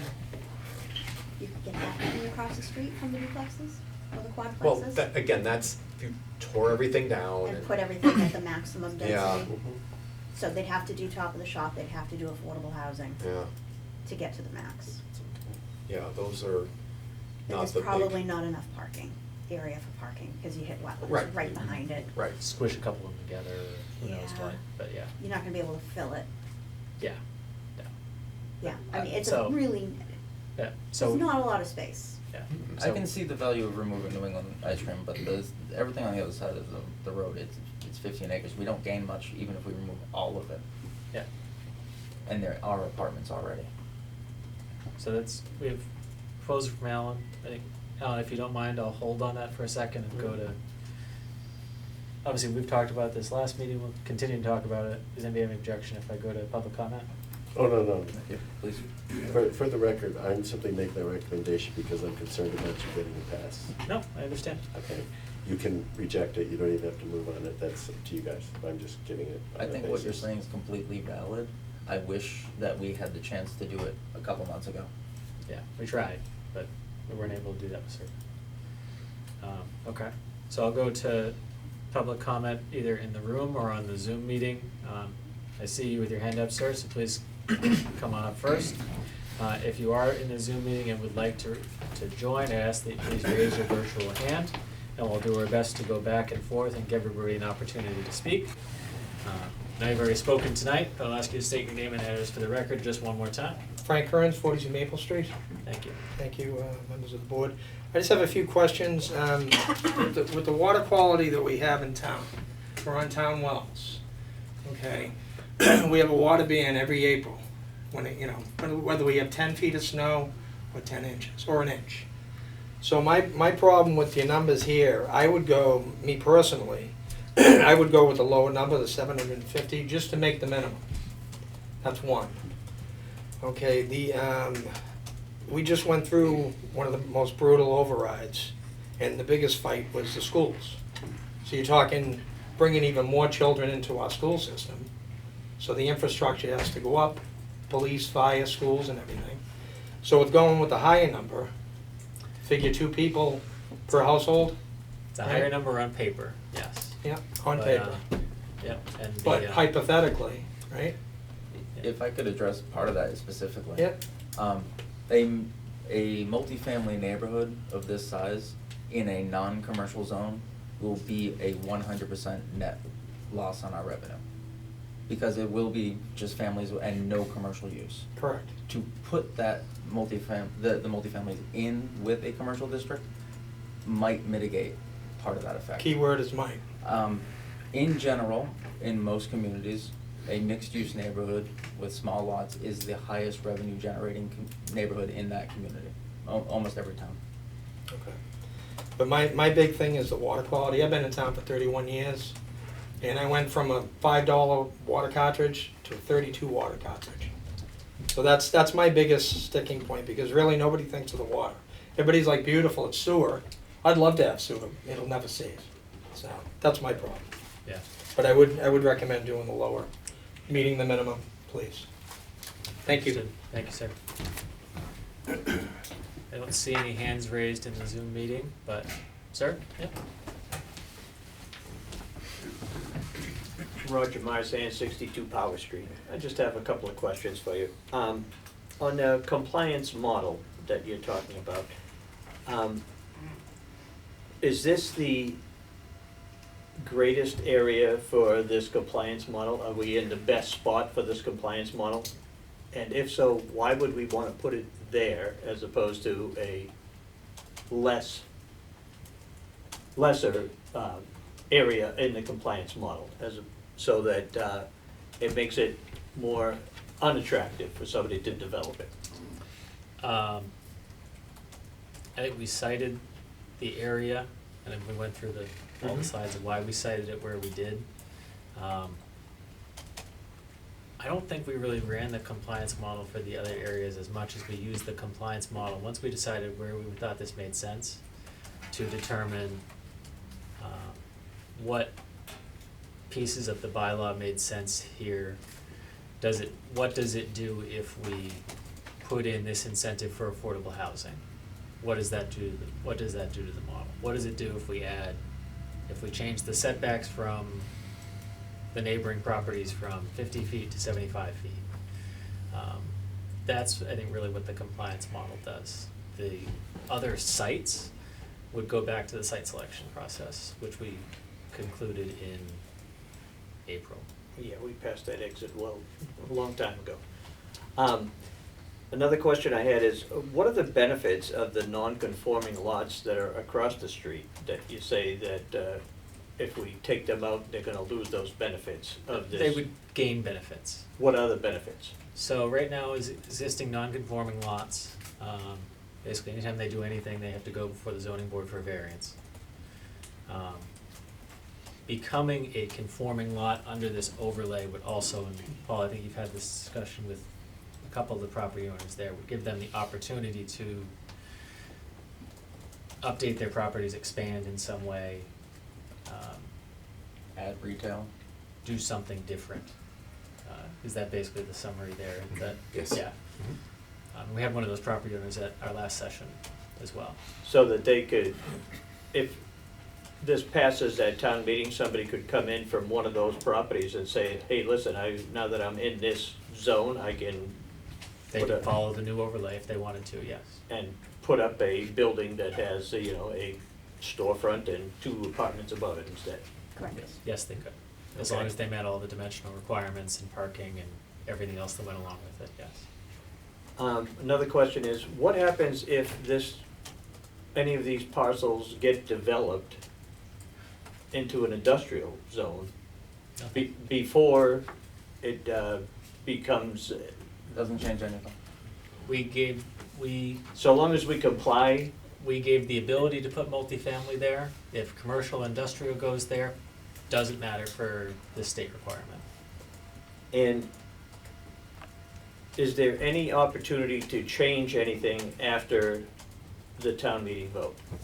Can we change the location? Can we change the size? Can we change any of the availability to this property? All zoning articles can always be amended at future town meetings. And it will be a new zoning district that we can change as we go throughout the years. Well, So it needs town meeting approval. Right, right. Yes. So I guess what I'm asking is if, say, some of these lawsuits that some of these towns are bringing. If the day after town meeting happens, Milton wins and the state loses and runs with its tail between its legs, we could, At the next town meeting, we could say we're going back to where we were. that's always something that we can do with zoning. I'm sure developers would hate it, but yes, we could do that if we chose to. And We could even call a special if we wanted to, but that's not my department, that's yours. is there a time limit on the state saying that you have to have this available for a period of time? They're just requiring compliance by the end of the year. So why couldn't we at the next town meeting change it back? I assume that their compliance would be required in perpetuity after this year. That's what I'm saying. How long do we have to have this available for? Until the Until they community's change their got, mind. until the Indefinitely state changes as their of mind, now. yeah. Or the lawsuit wins up in Milton. Until the state changes their mind or is forced to change their mind. Maybe that's a better. Mm-hmm. But Yeah. just to clarify, the lawsuit would still have penalties. I mean, sorry, let me restate that. If Milton wins that case, there's still some financial penalties for us. They're just fewer. They're fewer, Right. but they're still there. And Right, if- they're not, not a zero or nothing up Right, it's not that. It's just going from 15 down to 4. Right. And It's from every club in the bag to they can hit us with a 9-iron. A 9-iron only, yeah. So I guess I'm looking for, what are our options? And with the heavy hand of the state coming down on us, how many options, and are we keeping any options open? In terms of, What we can do after we pass this at town meeting or we don't? if we pass this at town meeting, Yeah. we will be in compliance, and we can continue to evaluate this if state law changes. If this doesn't pass, then the town will have made the decision that they don't like this enough to be in compliance in some way, shape, or form. Whether that is an adjusted district that the town is looking to put forward in some other session, or whether the feeling of town meeting is that we don't like what the state's doing, and we are prepared to back it up with our own decisions. That's a decision that the town's legislative body will have to make. Tim, if I could bring up a sort of novel idea. If we as a town are not friendly to the idea of a lot more multifamily housing being built around town, we do have about 3,300 acres of residential area that's zoned multifamily right now for by special permit. We could unzone that for multifamily. And the net would be, we zone this less than 100 acres and we remove more than 3,000 from the rest of town. That is also a possibility. But that's not something that we're That's considering. not tonight, They're not but that's- considering it's on the table I think it's now. on So the- it's- I also wanted to take a Just- moment and, No. I wanted to take a moment and thank you all for the work that you put into this. This is, and you guys have been run through the ringer in the last few weeks, and I understand that. But it's a lot of work, and none of you are getting paid, well, a couple of you are. Most of you aren't getting. Town staff is being. Aren't getting paid for what you do, and I appreciate the work that you're putting in, so I thank you for the work that you're putting in. I don't necessarily agree with all your decisions, and I'm sure you don't agree with mine sometimes, so thank you for the time you put in. Thank you, Mr. Marson. Mr. Chair, if I could just provide a quick clarification for those who may not be aware. So there are 2 towns in this state that have chosen to fight the state specifically. That's Milton and that's Holden. In the case of Milton, they're not necessarily fighting the mandate to produce the multifamily housing by right.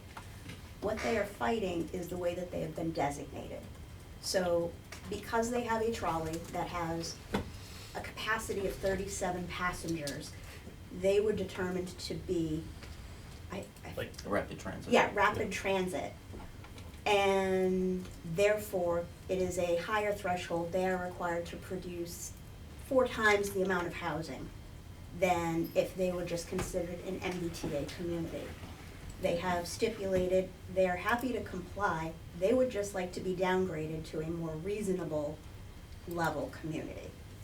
but all of the other state programs are with the state has waived at them, Yes. so that's why they're all lumped together, yeah. In the case of Holden, they they have failed to comply with every prior step. So there have been steps along the way.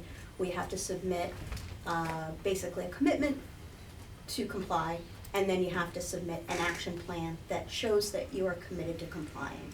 And Holden has missed both of those requirements. So Holden just seems to be, they're not even suing the town, they're just saying, we're not doing it, and what happens, what happens.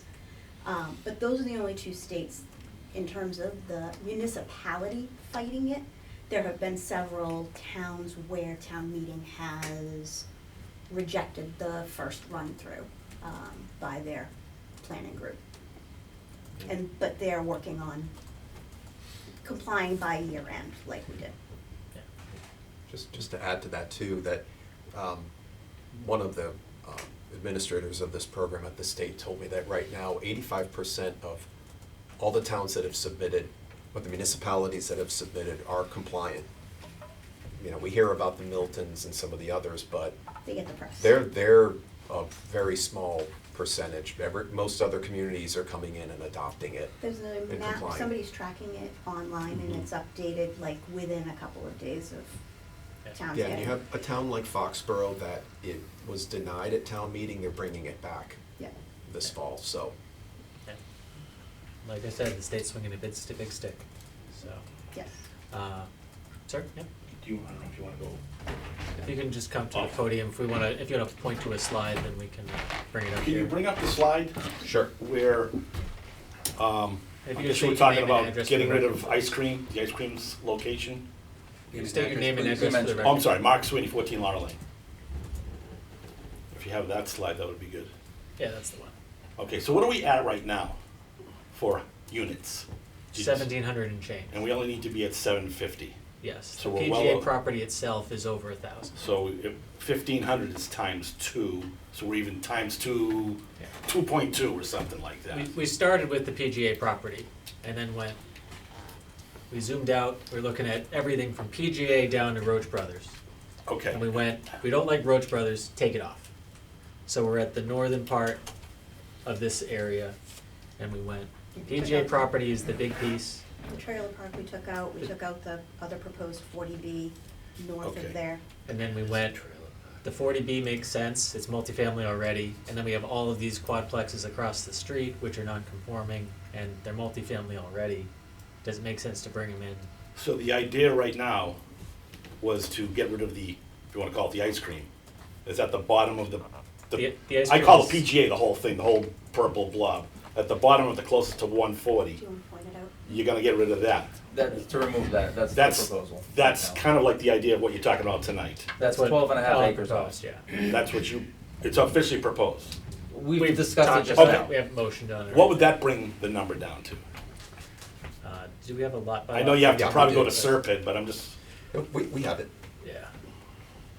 No, we have the lot by lot breakdown of, but yeah, it's, the PJ property itself would take us over the requirement. 1,500. The question is, Do we wanna add the apartments? does it make sense to include the apartments across the street? Doesn't, I mean, those are already built, like you said. That's- The apartments that are tower over McDonald's, that's already built. The You might as well- warehouse is also- You might as well include that, they're not gonna tear them down. That's pretty Exactly. much what we were thinking, and the warehouse is brand new, and they're proposing an extension even. So it's not they're not going going anywhere anytime soon. yeah. The ice cream company? Yeah. Yeah, it's a But I brand- mean, when you're looking straight on at the ice cream company, to the left Yeah. is No. some land that you would add. Yeah, So, that's just from the a- one big parcel. To answer your original question, the New England Ice Cream parcel is about 200 units. So now We you're took down it to away. 1,500. Exactly. You're still double. And you see where the 1,500 are. You have 10,000 and change in the big property, and the rest of them all together. So that's halfway up the The entranceway the to the 40B. PGA on the right at the top of the entranceway on your Yeah. purple blob that you put Yeah, out. yes. Yeah. And the rest of it is the existing Can you multifamilies skinny and that the down 40B. to come down to 750? We can't subdivide the parcel. Well, okay, now, so that's, We can't. what?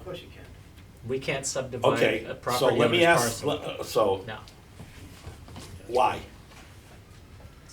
their parcel. They have to They own it. propose to We- subdivide We're their own not parcel. subdividing the land as the owner or anything, we're just changing the zoning.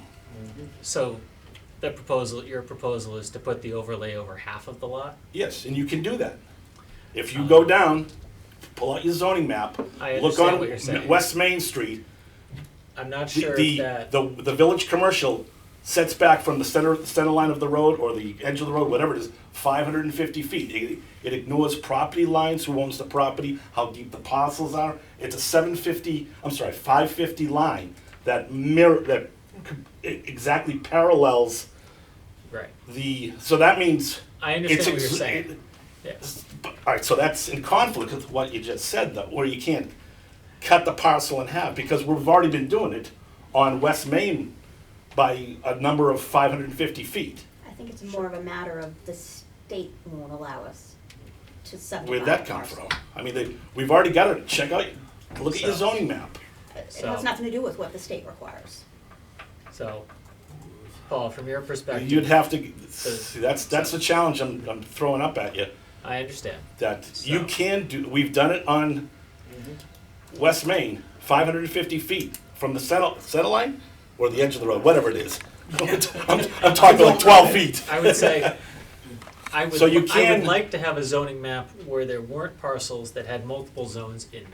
You As already, a- you've, the whole. I'm not saying that the that whole doesn't town is- exist already. But see, now, So, see, that's where you're gonna get Whether, pushback. whether it exists because how it was created is the question. Whether it was created and then they It's built not parcels in your- the '70s and who knows. Whether it Right, be it's- allowed it's- today is the question. Okay, but you're saying we can't split the So- parcels or whatever. Yes, you So- can, so you can't go to that, so that you can go back as, I don't know, is 550 a number that is stuck in the, because So- whatever, is stuck as a number that Norton went with, or is it I don't know where it came from, but it's on the, it's on the 750. zoning The zoning 750 map. For the, I'm not talking You're about talking about the units, other I'm talking zone. about feet off of the, I guess it's the center line of the street. yeah. So you could split the parcels, and bring it down to, you could tweak that as much as you want, bring it right down to 751. Yeah, so Paul, from the, how Serped has run the compliance model, how the state You gotta- would look at the compliance model. Tell them to look at West Does it Main look Street. like- Is it using lot Just lines? Hold on a second. So, Paul, is this something that you think that the compliance model will A, handle, B, the state would allow? Given, we understand that the existing zoning map does not follow lot boundaries. Correct. So is this something that the state would even consider in terms of making a compliant overlay district? From your perspective as the planner here. I'm just looking at the compliance model. Certainly it's based off of square footage of a parcel. There's also other factors, like where do we draw that line? We have to put a legal description on that. That's Because why I was asking if it was using lot lines. Yeah, we would need to, I mean, it gets, you just dealt with it earlier today with that first A&R, because Yep. that parcel was split zoned, and look at the problems that create. I mean, split zoning, as you know, does create a lot of challenges.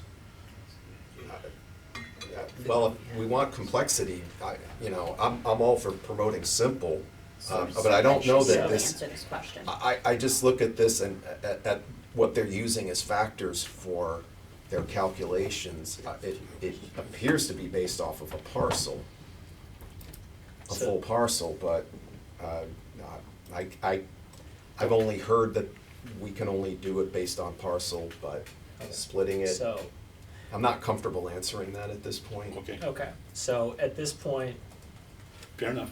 I would say that, and Mr. Sweeney, if this makes sense to you, Paul, we can ask, if we can ask Serped just for a yes or no on that, whether that would be permitted under the state's model.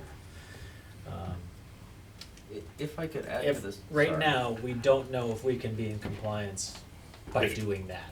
So if we cannot, then,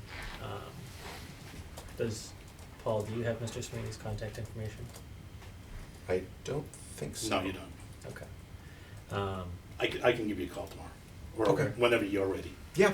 Yeah, and that would be something that, if it is allowed, the challenge would be where do you draw the line? And how do you cite the line in a legal description It's- to meet whatever number you want? So that's the next challenge if we reach that point. If the answer that we get from Serped and or the state is no, then that's something that we can include in, that we can specify that we asked and we got a no in our presentation at town meeting. Do you have Okay, that fair big- enough. Yeah. Got that Fair big enough. chunk of Because, wetlands, again- we could just say everything east of the wetlands. It splits the parcel in half. But that's, I don't know if that's I enough, think that's yeah. not enough. Well, It's if not. we include the opposite side of the road, it would be. I think Yeah, we you need included New both England ice parts cream. around the wetland to make Yeah, enough of that would compliance. basically be- You'd be trying to shave 20 acres off of like the Yeah. back in a weird way. Yeah, I kind of feel like that's probably what might happen anyway, is that Yeah. they would carve out The a back. line at the wetlands, say build in front of the wetlands. I want the space behind it as a buffer to the existing course. Yeah. I mean, that's what I would expect maybe to happen, if something In happened. theory, if we could partially zone that one lot, I do think we would have to gerrymander that zoning in itself just to get the required square footage. Yeah, you cut it in half, you go from 1,500, if you're excluding the ice cream, which is 200, you started I at understand what you're saying. 1,700, you exclude the ice cream, you went to 1,500, you cut it in half, the top part of the purple that you have on the entranceway of the TPC, you bring it down to 750 based on Norton has already gone 550 off of the center line in West Main, which is Village Commercial. Again, I'm not against this, you're gonna have to do what you gotta do to meet the spirit of the rule. I don't wanna have the planner here lose out on his grants. I mean, the grants are what basically kept Charlie Station open over the last 2-3 years, so I'm not gonna go against any grants, but I don't wanna give, if we don't have to give away, 1,500 units, I'll go with 750, whatever the When requirement he's is. suggesting The those the three units on properties, paper, All but right. yeah, when I suggested those three properties, that's what made the most sense to me to get the number down. yeah. So, Period. Yeah, and I think that's just it. You're gonna be pushed back on this anyway because Right. of the, why are we doing this? There's a housing crisis.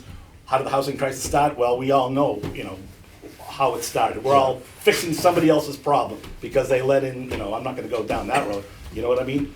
But that's the truth, Laura. Moving on. yeah. That's the truth, Laura, Okay. But that's why we're here, is because the Moving state, on. the state, I'm sorry? We're good. Moving Lauren. on. No, We're no, good. let's not We're good. shut. He's- You- he can You've say got to whatever he address likes. that, that's what you're gonna get, at the town meeting, so, and basically, you're gonna have to come back and go, all right, we're gonna lose, X amount of millions of dollars of grants, and that's what kept Charlie open, and you're gonna need somebody to speak to that, you know what I mean? And, okay, thank you, you look into it, I'll give you a call, thank you. Yes, so just to, I do see your hand. Rob, just to your question. Okay, real quick, just something jumped out at me. Now, you said the PGA is 1,000 1,000 and change. by itself. Yeah. And if you pull that out, we're suddenly not compliant. Correct. Okay, because the rest only comes then to 700. If you had 1,700, you take 1,000 off that, It's so giving you 1,000 700. and 20, it's 63% of what the total is, yeah. And the reason I'm asking is because if you took that out, and I was just doing crude math, and that brings it down to 700, we're only 50 short of being compliant. What if you put the trailer park back in? I don't think we want to do that. No, I think we took that out in our first. We can't add a parcel at this Can't add, point because it right, wasn't yeah. noticed. It would take Um, a new meeting. It's possible, if this one gets denied, it is possible to redesign this district to different parcels. It could extend up that way. Yes, we could add parcels and get the coverage, but it does take not going through with this one, having a period of non-compliance, setting up a new Yeah. meeting. Mhm. Time, money, There effort. is a process. Yeah, And so, one other point I just wanted to make. What he was suggesting, and I know you're muddying the waters, she's right. No, so, yeah. We're good. So, I'm not, but what you are suggesting kind of addresses, I think you know the more big picture thing that drives me on a lot of my things, and you are addressing that big picture thing, because I'm trying to keep certain things, the trading off. Sure. And so I think that idea, if this doesn't pass, I think you should look real hard at what he's, I want to just, I thought that was a good suggestion, it's interesting to me. If the argument is about housing, that is a way to approach it. Yeah, That's all. just- yeah. So I don't see any hands raised in the Zoom meeting. Am I The one missing, right I'm here. missing one, I right? see one right there. I know, I've gone to a couple people in the room, and I heard you. no, Yeah. but Nope, no, I if you don't wanna see anything. come up, sir? Jim Chabot, 56 Mansfield Avenue, to satisfy the statutory requirement of stating one's name and address. But Thank you, sir. that's, as a quick aside, we had an MBTA meeting years ago about an extension of the rail line. Just trying to add a little levity before I get started and take away some of the sting that Mark started here.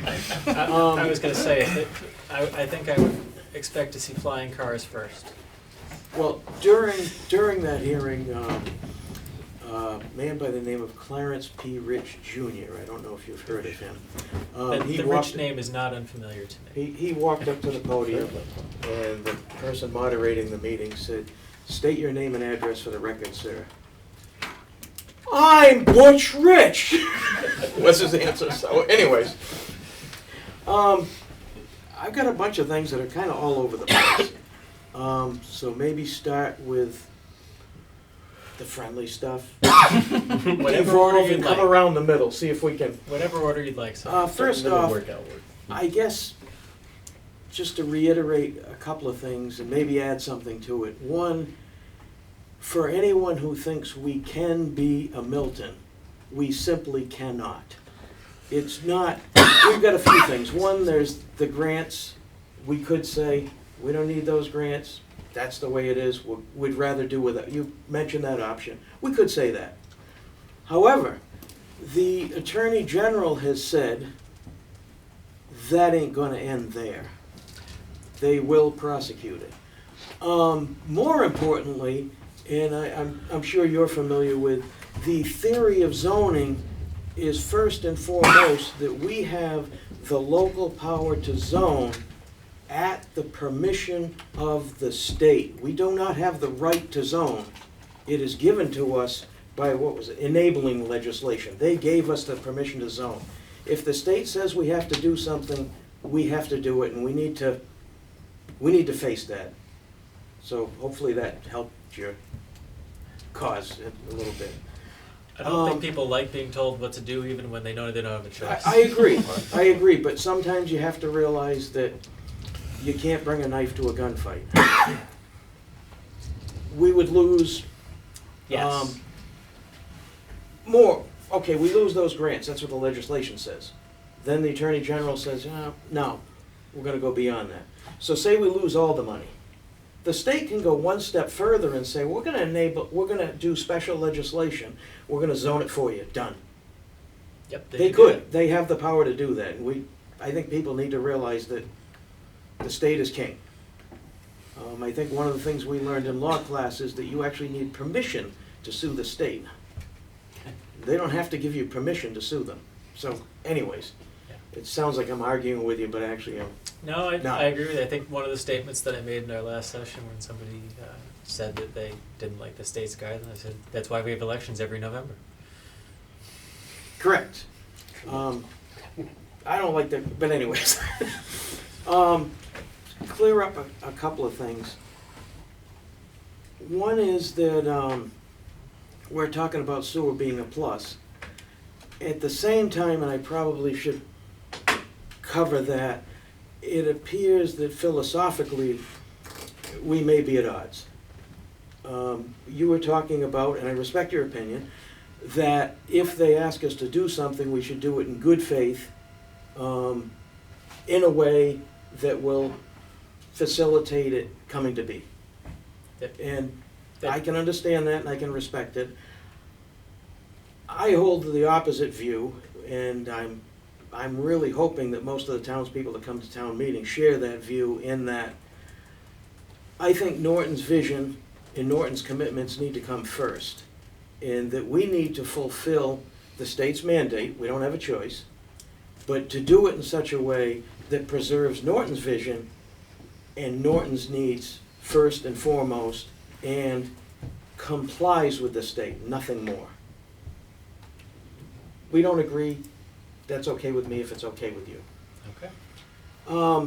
So to clear up a couple of things, one, sewer from your point of view, is a plus. It is a plus for And I understand that. Yeah. And I can understand how Serpent would model their view that way the same. I believe, I know for myself, and I believe for the townspeople, it's a minus. It's too big of an ask. This is valuable infrastructure. This is valuable now. I've heard someone say it's not prime commercial real estate. And you know, compared to Milton, I'm sure it's not.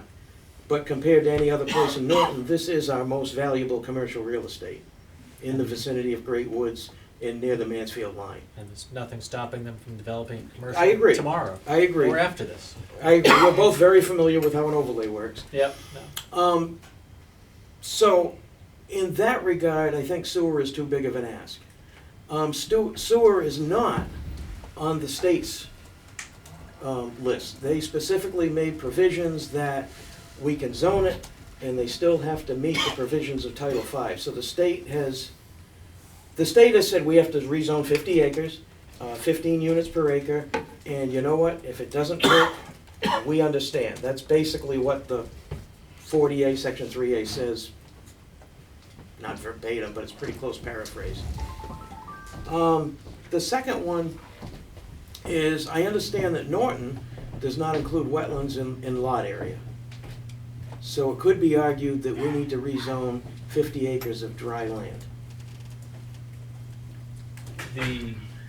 Let's say we do exactly 50 acres and some of it's wetlands. It is possible they could say, look, your own definition says that wetlands are not considered part of the lot area. You didn't rezone 50 acres. So I can concede that, Steve. I think that we've been working with Serpent throughout the process in terms of making sure Well, I'm more we're concerned complying with the what town guidelines. council and what the state might say, not Serpent. Well, they have their own council that's been looking. No, I understand that. So, and they've made some small comments on all of this, but that was not one of their comments.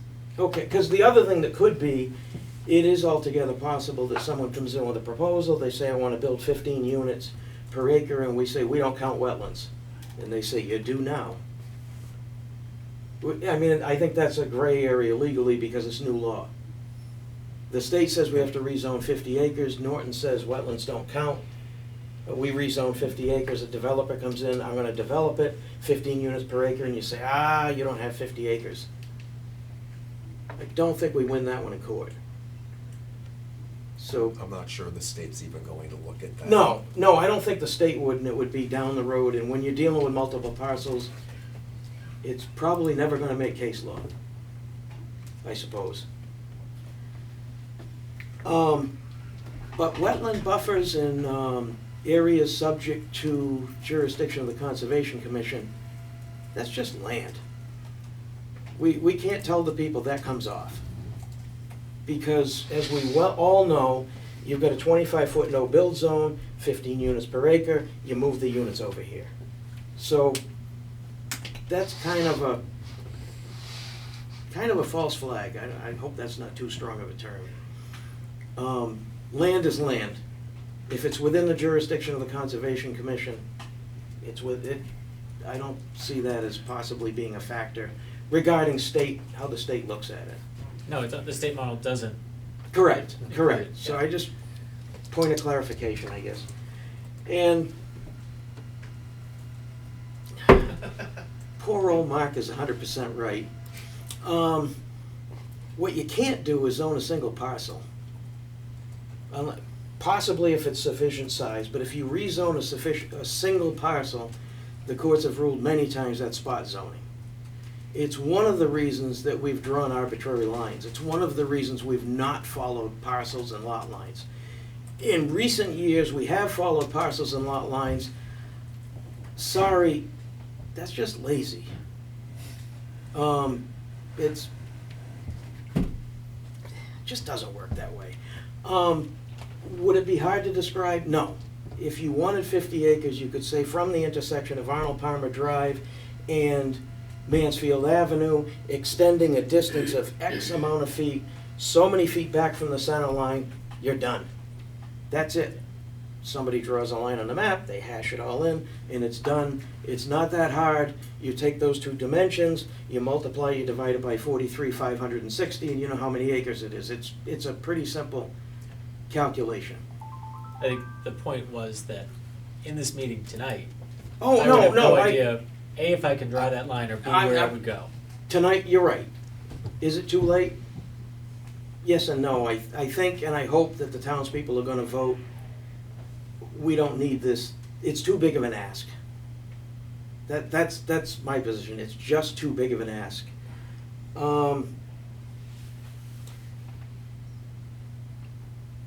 Okay, back to Norton's vision and priorities.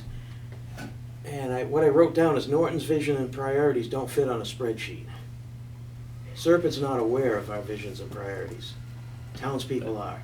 But that's why we leveraged the master plan as part of this. We had a slide on it, and a lot of the board was here when we did the master plan. Serpent helped So those us are all, develop the master plan. Serpent gave us the data, and we made decisions. No, I agree. After that data to get where we are today. Okay. Well, you know then that the master plan looks at housing needs, and where housing should be is east of 495. That's the area, when you look at the master plan, where predominantly where the people are saying that's where they want housing. The 2021 master plan Yes. that I oversaw doesn't specifically identify just that area. It No, identifies not just that, priority not areas. just that area, I agree with you.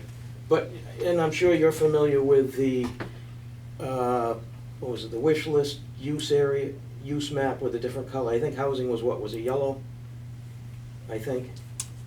Right, you remember that, okay. But I- it was scattered about, yeah. Okay.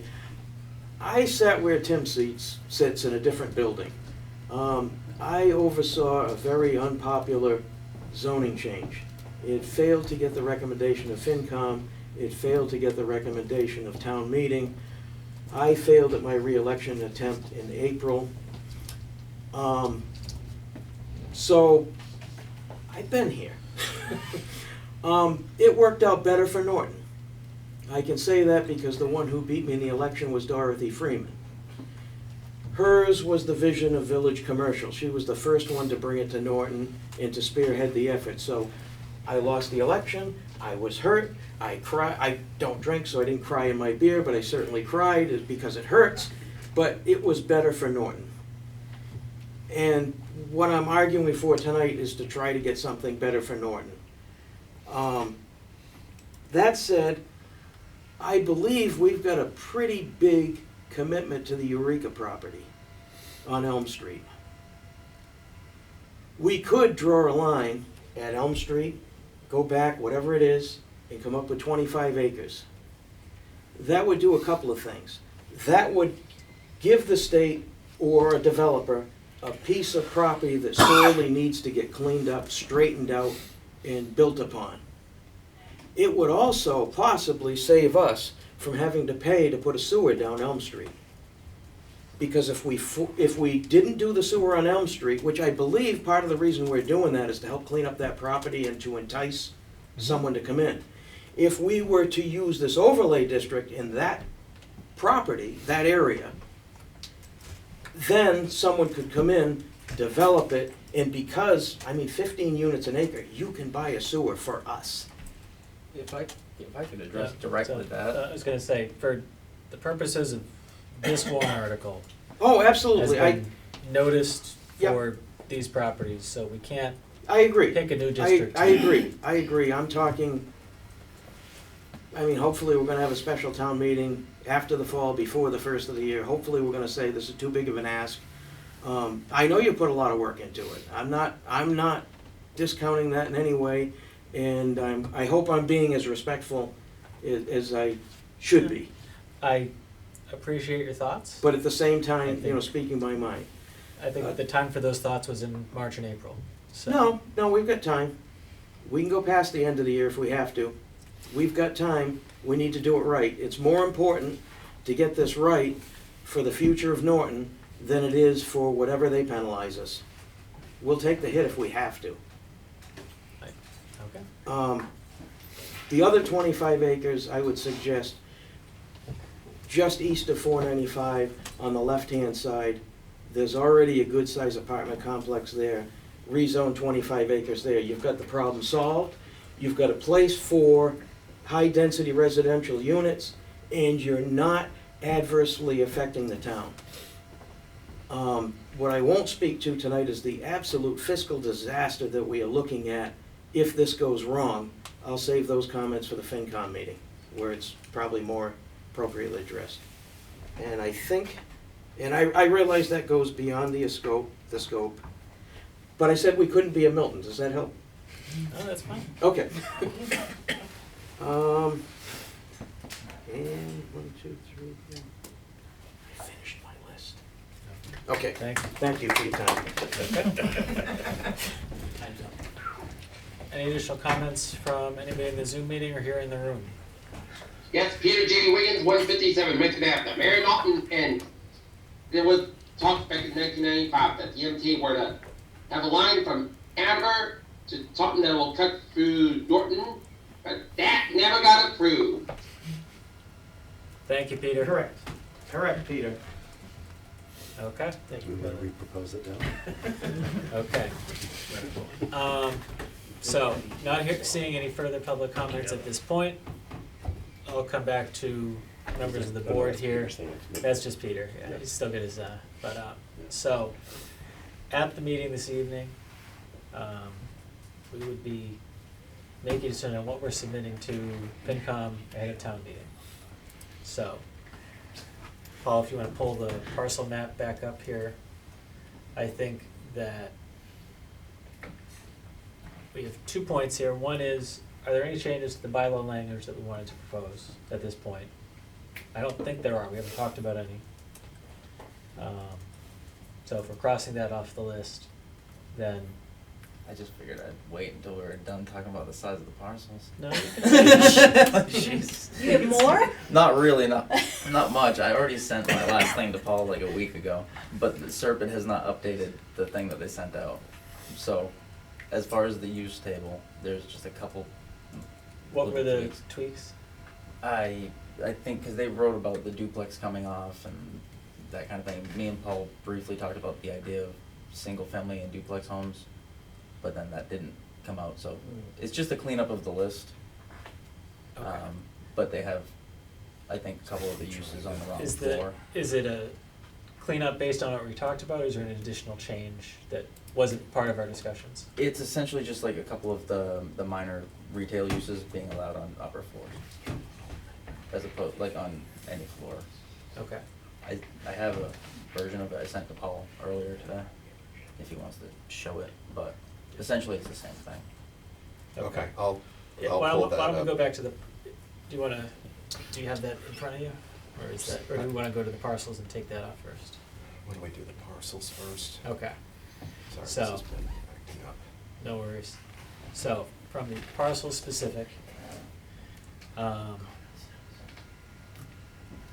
do we want to make, we had Alan's proposal earlier, do we want to remove any of the parcels in what we send to FinCom, et cetera? I would want to remove New England ice cream. That's the big thing that we can remove.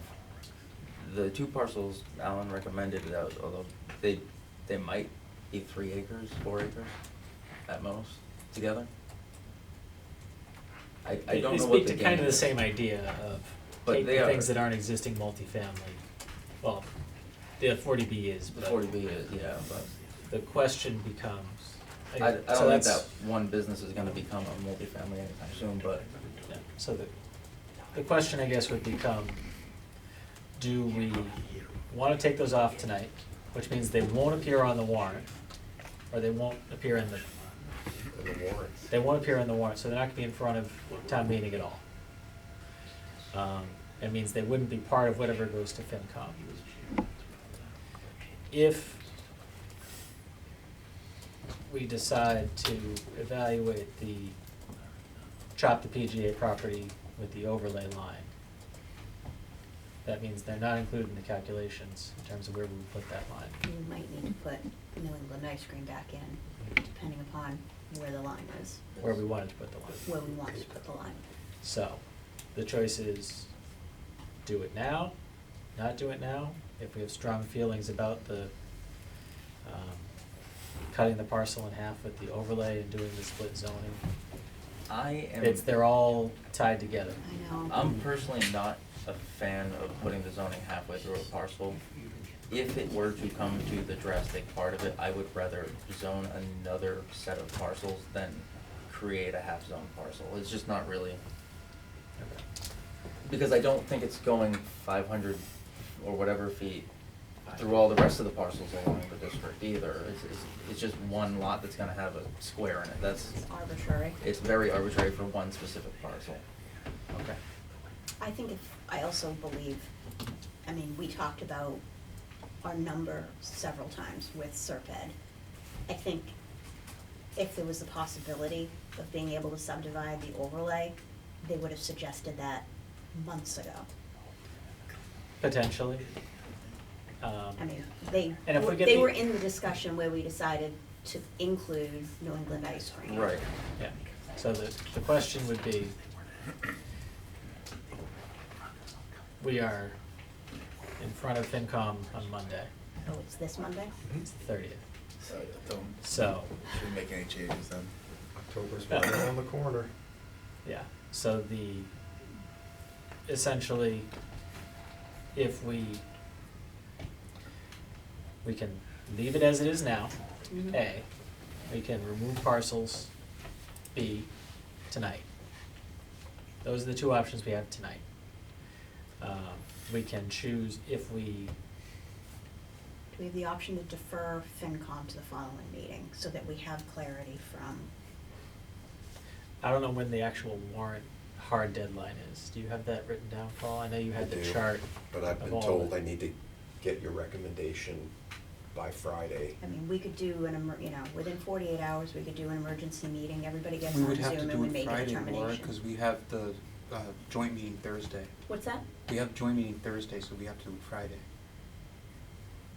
This Thursday or We the have the following? This Thursday. Recodification. Recodification on Thursday. Okay. So you're saying we You couldn't still have do- to have we 48 couldn't do hours too. You still have to post within 40. I'm not saying 48 hours from today, but, within 48 hours' notice, we could have a quick meeting, get an answer, make the decision, and then go to FinCom. Yeah, but the final deadline for FinCom is when?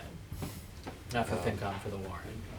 I mean, it could be, I have a very strong aversion to the warrant language not reflecting the actual proposed language. Town meeting is hectic enough without people seeing different things in front of them that are being proposed. conflicting. I think Yeah. that puts too much risk. I think it's just bad practice and it makes Well, that's everything what makes confusing it and makes risky. everybody hate me. And I don't like any of those things. That's bad practice, that's what makes it risky. Yeah, so, Getting there. yeah, no, it's okay. So, if, I agree with you, Laura, I think if we had the option to split the parcel, that might have been something that we talked about with Serpent and it didn't come up. If they're requiring the compliance based on the parcels, then what we have is what is in front of us. And Mr. Sweeney's creative idea is a creative idea that unfortunately won't meet the state's requirements. So, from tonight, our decision would be to leave it alone, take off New England ice cream, take off New England ice cream and other parcels. My But personal opinion is that you've got New England the- ice cream is not gonna change for another 20 years. I don't see that brand new building turning into an apartment anytime soon. I don't either. And then it's apartments, so we're kind of just deciding on removing what already should be there, and that's. So, from the information that we have, the final draft of the warrant publication is October the 1st. So, immediately after FinCom's meeting. So we do not have the next FinCom meeting. to address, has to be done in this one. So, Leave it as is and roll with it. I'm okay with that. and that would open us up to a floor amendment to remove parcels of town meeting potentially. It's probably gonna happen anyway. Yeah. I mean, yeah, I'm fine with that too, I guess, if that's available. That's always available, yeah. That is okay with me. I mean, if we do have the capability to subdivide the overlay, I think that was gonna be, so, I think the we. second question is, if we have the ability to subdivide that lot, is that something that this board would support? So let's answer that question, because then that all trickles down. So, is that something that this board would support in terms of the split zoning for the PGA parcel, if it's allowed by the stated, all of the state's machinations and however they've set them up? In my opinion, no, for me. Okay. As I stated why. It does sound pretty challenging to do it right. But I'm gonna stay open to it. Yeah, Okay. it's not ideal. I don't wanna reject it out of hand, I think you and I just said the same thing. but, We don't like it, but we won't close the door. and I think it gives, well, yeah. I don't see it being laid out well just only on one parcel. It feels weird. It makes sense going down a whole strip of road, but that's not what this really is. So, if it's something that, I'm not hearing the majority of members, and Jim, I won't speak for you, so if you feel like I'm stepping on your toes here, it doesn't seem like it's something that the majority of members say, this is a terrible idea, we shouldn't consider it. Correct? Is that what I'm hearing? I would like to leave it intact and not do the, Okay, I would agree with Steve. okay. So, yeah, we're pretty, two no's, two maybes, and then, yeah. So we're pretty much divided on that front. I think if it's something that the state says is allowed, we'll need to make that decision. So I would just say to be prepared for a vote on that. Yeah. Potentially, if we need to take a vote on that in a quick virtual session on Friday or something. So if we get to that point, and they do allow it, I'm fairly confident that we can come up with something that's agreeable to all of us in terms of determining where that line is. So I that would it- say that we it- would- It does meet the, let's say, 600 units that we probably would need. The question would be, are we doing just that parcel, or are we doing that parcel plus the multifamilies? Are we doing that parcel plus New England ice cream, that parcel plus all the way down to 40B? My next point is, I'm confident in our ability to reach an agreement to subdivide the TPC lot such that if we wanted to discuss removing New England ice cream now, we don't risk being under. So why don't we say option A, which it seems like we're decided on, is leave it alone. Option B is if the state will not allow a split parcel, do we want to remove lots? So, we have three chooser and adventure paths here. Option one is what we have here is what goes to town meeting, regardless of what comes out of this. Option B is if split parcel zoning is not gonna be allowed by the compliance model for this requirement, then do we want to plan to remove parcels? And that way, if we do have a meeting on Friday, is just to reconfirm that vote and submit it to FinCom. Mr. Chairman, I have a question. Yes. If, let's say that we did remove the parcels along the street, Yes. okay? What are those parcels then zoned? If we leave them alone, you said right now they're Commercial, I not, think. they're not compliant, so they are commercial? The commercial. Yes, they're all commercial. So So it would still be possible for a commercial zone to build up along 140, which is a retail, something like if we were to allow that to become There's, a place to start producing some money to, there's nothing stopping that, any of those properties from being commercial Right tomorrow.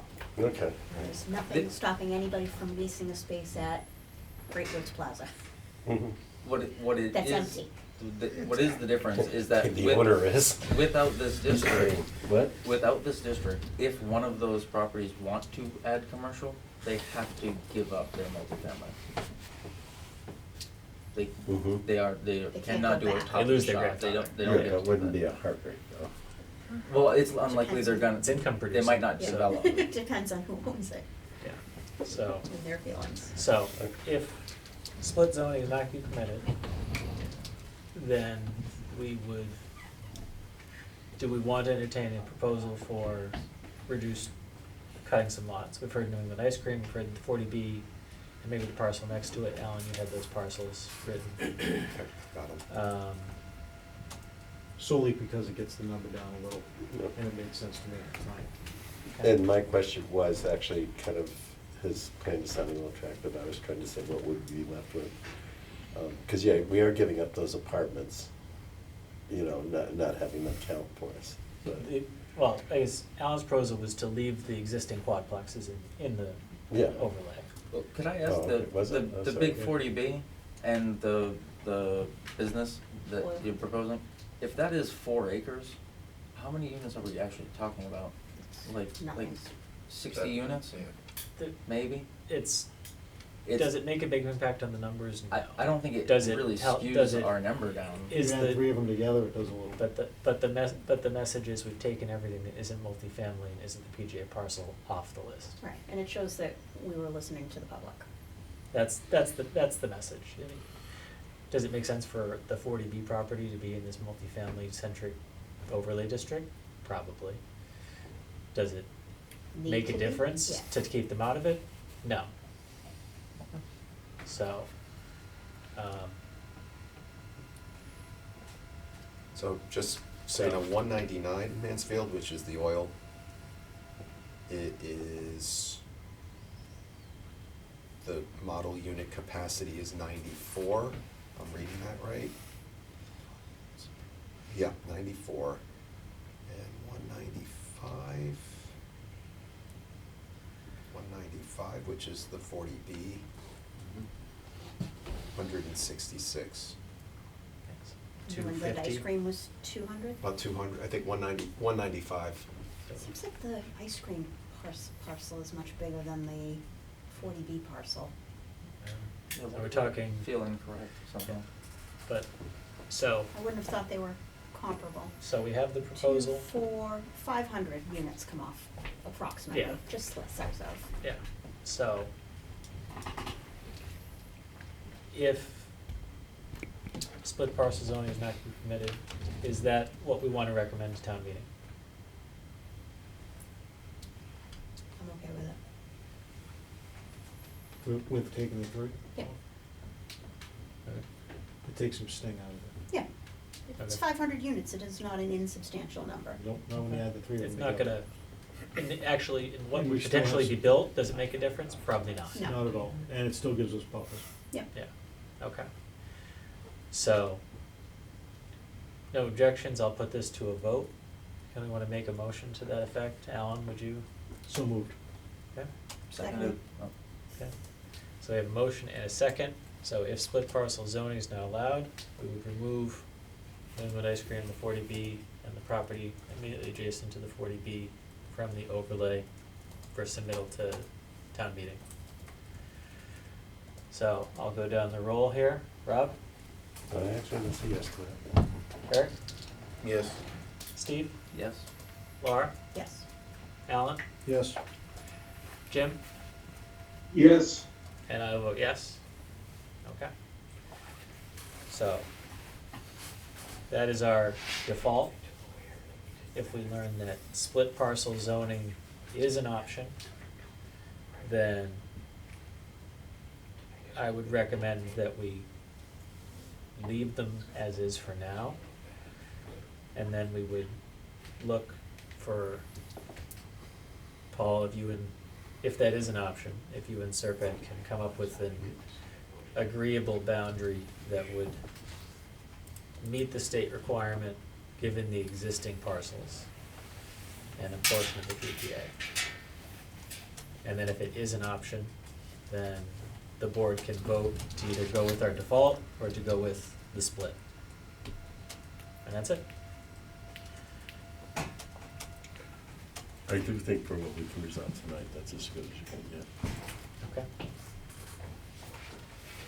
So, I want to still leave the recommendation, whether or not you can do it or not, that you have prepared a second proposal that really literally meets minimums that you could put next to that at town meeting. I think you've hedged your bet better at getting a yes, but I don't know. if it's not allowed by the model, it's not allowed by the Okay, state. but you see where and- I'm going here, Yeah. just trying to get that yes and not take the hit from the state. Yeah, no, I understand. Okay. I don't think we have anything else that we need to discuss tonight. Paul, is there anything else that we need from a procedural standpoint for town meeting? The language. The language, thank you. So going back to Steve's suggestion here. Oh, this is what you just sent me this afternoon, Steve, right? Should be like just 2 little pages. Some Everybody, we are definitions. still going in our meeting here, so we'd ask that you please have your conversations in the hallway. Thank you, everyone. Thank you. Appreciate it, have a good night. Okay, so, just to clarify, Steve, I'm gonna cheat and look on Paul's computer, because my eyes aren't as good. Yeah, right. My computer's died. Mine too. So just from a clarification standpoint here,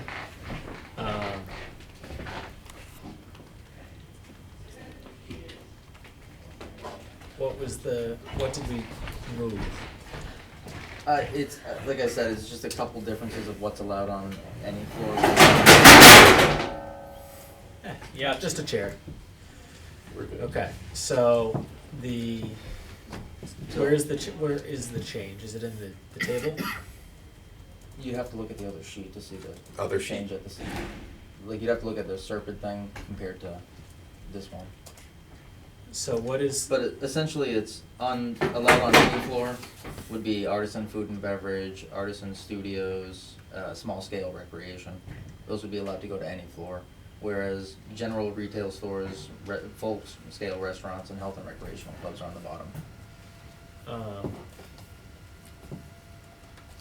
So no 2-floor gym? You could if it's a nonprofit health or recreation. You can go So up it's- above. There's a lot of gyms that are 2 floors. okay, so it's just, Well, yeah. so we have this broken down for commercial uses as of right on the ground floor here. And then Mhm. the top one is any floor? Um, Right, yeah, it says it, as of right any floor, as of right ground floor. okay. So the list that we have in front of us, Paul, is that the final suggestion? This is what Steve is suggesting. Okay. And the differences from whatever language we looked at last week, again, just to restate? Yes, it is pretty similar.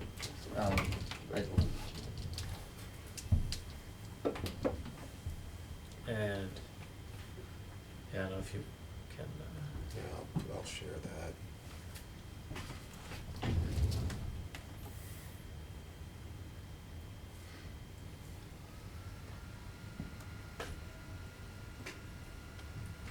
so it is essentially, okay, so he's sharing it now. Share it.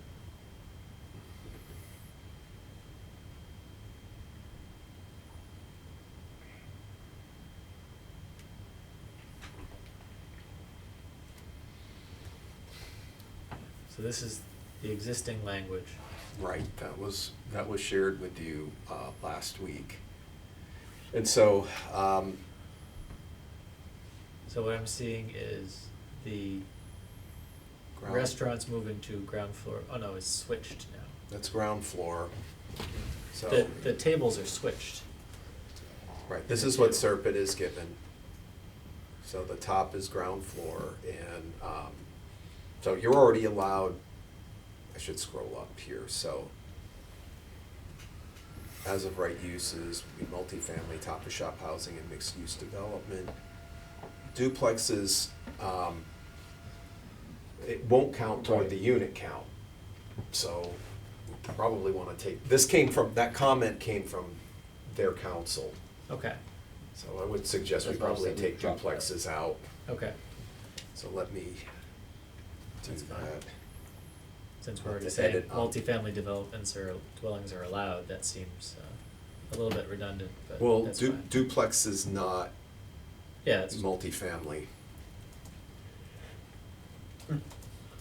really? No. Multifamily's three Three or more. units or above. Okay, yeah, I guess. It's kind of a.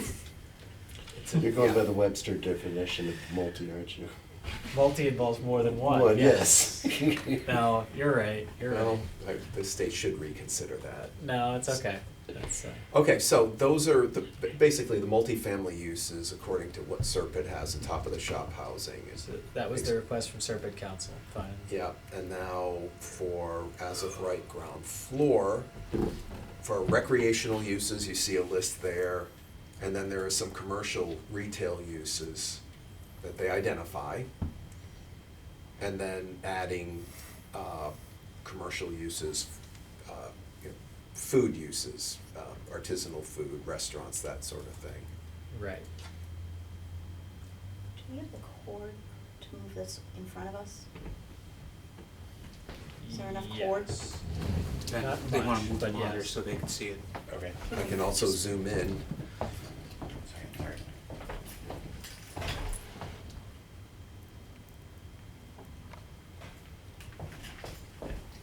So, the. A little bit. Yeah, if it can come There we closer go. to us would be No, great. Paul got it now. Okay, we're good.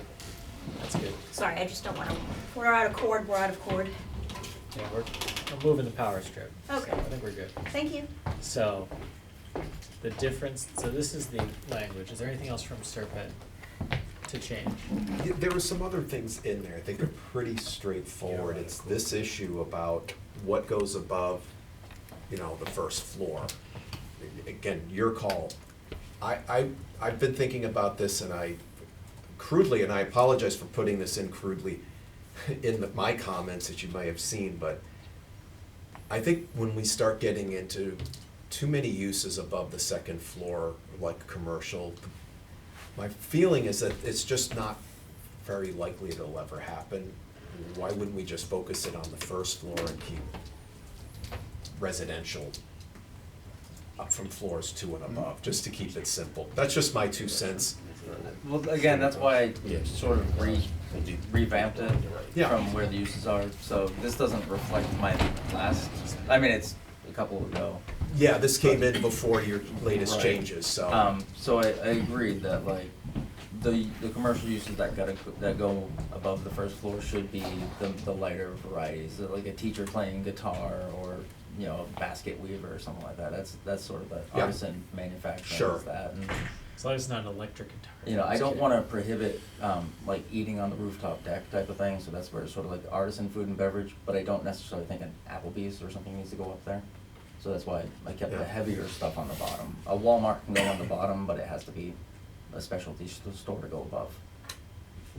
Okay.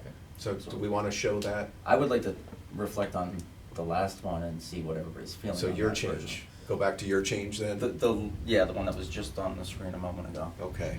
I don't know if you wanna share your whole screen, does that one do the side-by-sides? I do not know. No, that's not. That's the layout. No, you don't want that. That's not what we're talking about. Oh, I thought that would change what the screen would show. That just puts Paul on camera at the same time. Oof, don't want that. Okay, so this is So- Steve's again. So this is Steve's. So Steve, you wanna walk us through that then? Sure. So the only things that are limited to the ground floor are retail stores, shops, trade services, restaurants, nightclubs, drive-through, Sure. health and recreational clubs. Any floor, okay. Everything else is any floor.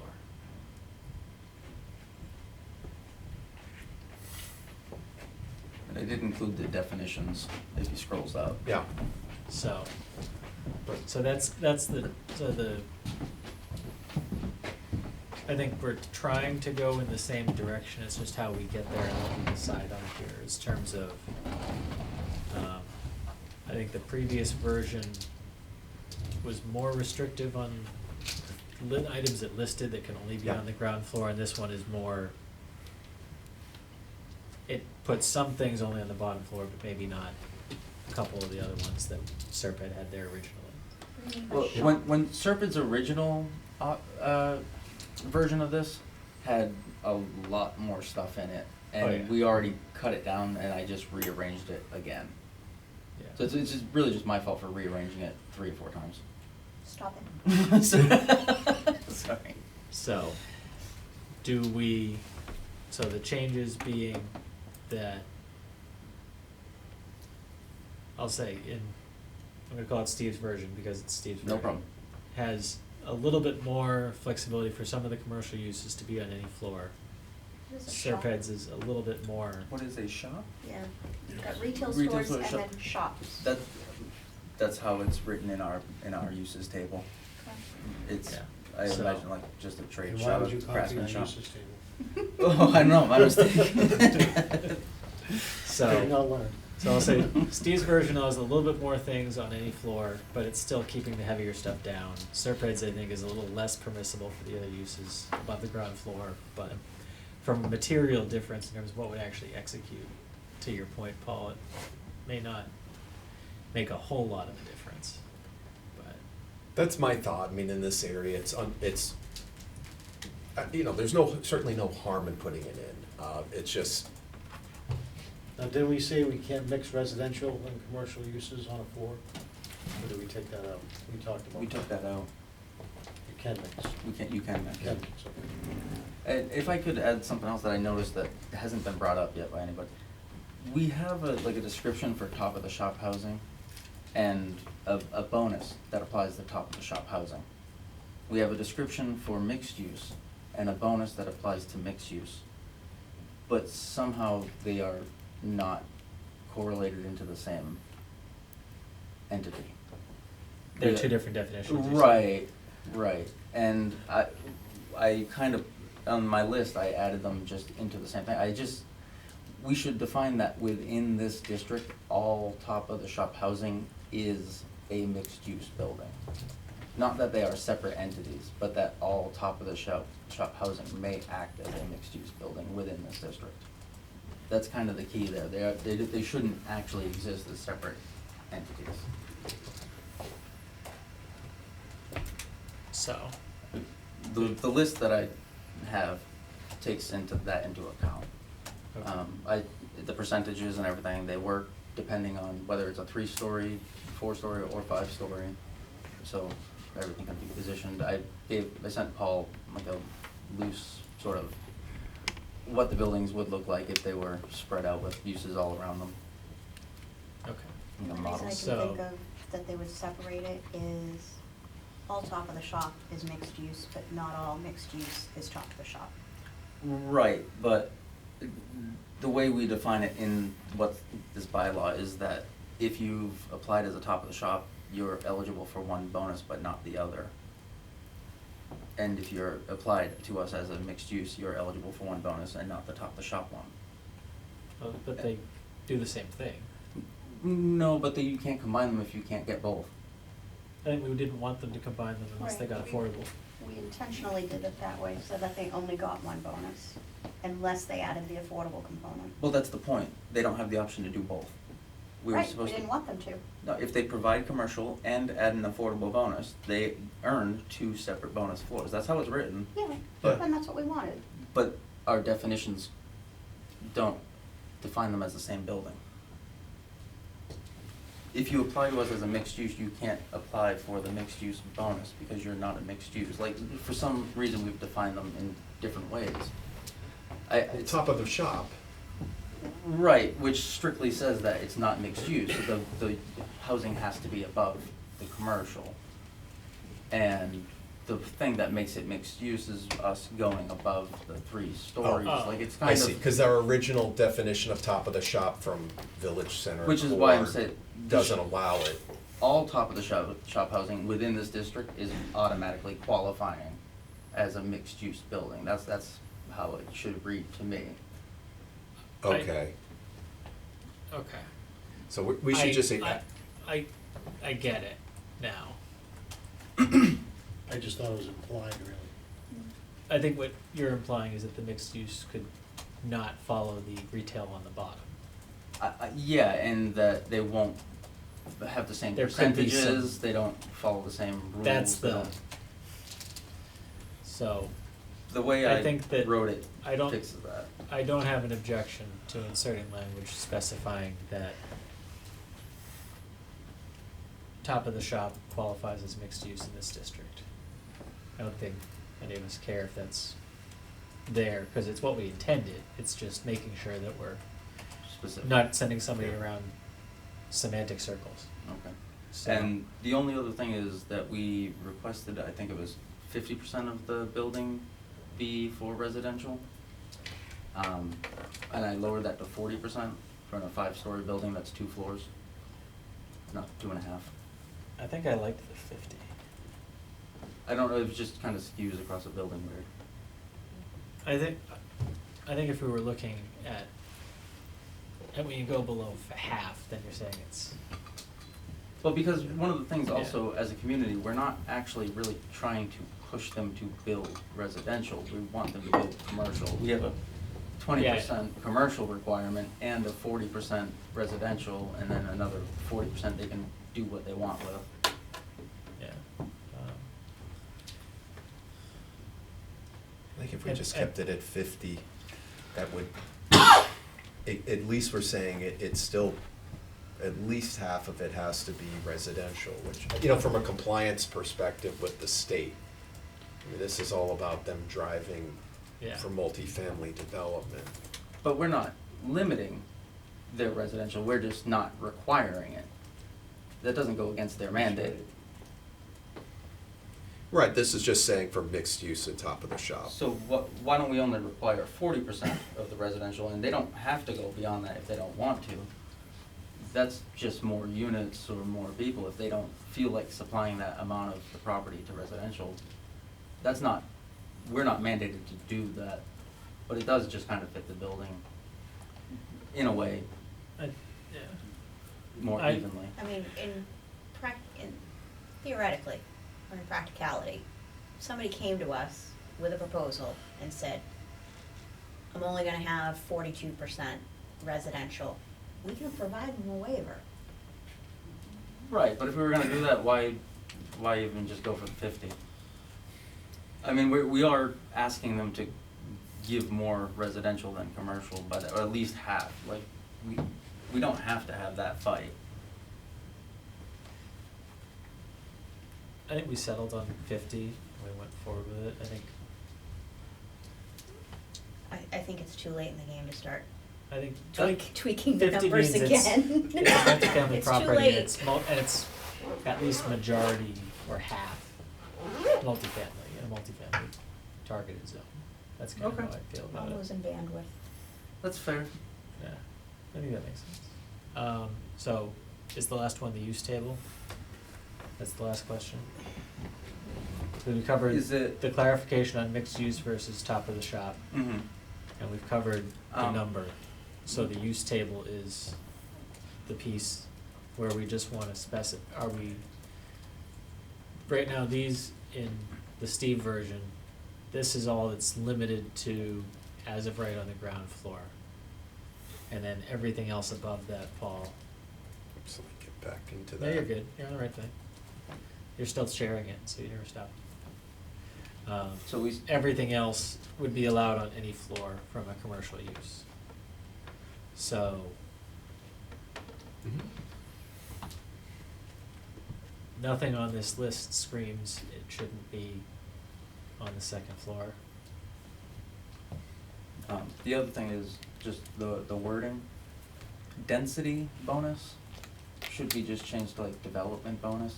Because neither bonus increases density at all. If anything, they alleviate density by adding a floor. I know what you mean. But nothing provides another unit, and it's just a negative word. It is providing more opportunity, more units More living to build. Do you think density area. bonus is just a common industry term that you think would be read that way? Yeah, I mean, Okay. that's typically, I mean, density bonus is in our parlance, but. I mean, I'm just. I think we're just, It's just the same the word thing. itself, but it just sort of sends a negative vibe, because like, I think he's right. I think the crowd is gonna hear density bonus, and they're gonna go, oh, they want more density, even if we say that's not what it does. It's gonna undercut your ability to get that yes. But that's, but you're also gonna, I well, don't- just to play devil's advocate, density development, they're both D words that probably have similar connotations. No, I think But I'm fine either way. I think it's we're getting into the semantic weeds. sure, I sure, don't- that's fine. I would view I see your density. point, though. I see what you're saying.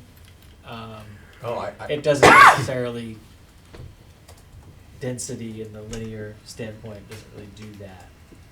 But, Right. yeah, I mean, it creates a whole new floor, it's more space, yeah, but, yeah, it's okay, I mean, so, I mean, on the footprint, it's denser. but, yes. so it's, yeah. Yeah. I think I would leave that as density bonus. okay. I don't have any Okay. issue with the chart here. Does anybody else? It's not a hill to die on. No, people have feelings, I sure. know, but it's not- Yeah, I agree with Steve, but I don't think it's a hill to die on. okay. So, this is the Steve chart. So if we're good with the Steve chart, we can move forward with the Steve chart. So moved. Okay, Second. Okay. we have a motion and a second. I guess we'll vote on it then.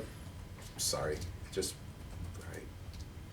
There were, you saw in the version I sent you, there were some comments by both staff and their counsel. Most of them are pretty benign, I just need to make sure you guys are okay with it. Okay. Uh, Let me just do the vote on that. Oh, I'm sorry. And then we'll do everything else. So, on the motion to accept the use table as presented there with the adjustments to above the first floor. And the percentage is different than what Is I that was. made and seconded? And the percentage, I listed at 40%, but we've set 50%. I think we were leaving the 50 alone. That's exactly, so I wanna. Yeah, it's and not leaving the 50 as alone. presented there, okay. Yeah. Do you need a motion? There's already a motion and a Okay. second, so I'm going to you for a vote, Rob. Rob, yes. Eric, Yes. Steve, Yes. Laura, Yes. Alan, Yes. Jim, Yes, and I will vote yes. Okay. And Paul, any other changes from Yeah. council and staff that we need to review? Just a handful, not, let me get the scale of this better. Yeah, to Laura's point, I believe we are losing our bandwidth. But, I'm there with you. I wish we'd do that. There's some, one comment right up under establishment and applicability, that should we reference rules and regulations that you have the ability to implement further. So for example, one of the grants I applied for this fiscal year is to get consulting funds to do design standards for this district, and we could do those through your ability to adopt regulations. So should we just add that you have the ability to adopt regulations? I mean, it's, Sure. Yeah, I mean, you already absolutely. can. Sure. We don't typically do it, but anyway. Why not? Next one, can we just change the affordable housing definition to mirror what's here as this, which is the state's definition? You'll see the comment, it was written by council about what an affordable unit is from the state's definition. As guest user council? Yes. Thank you.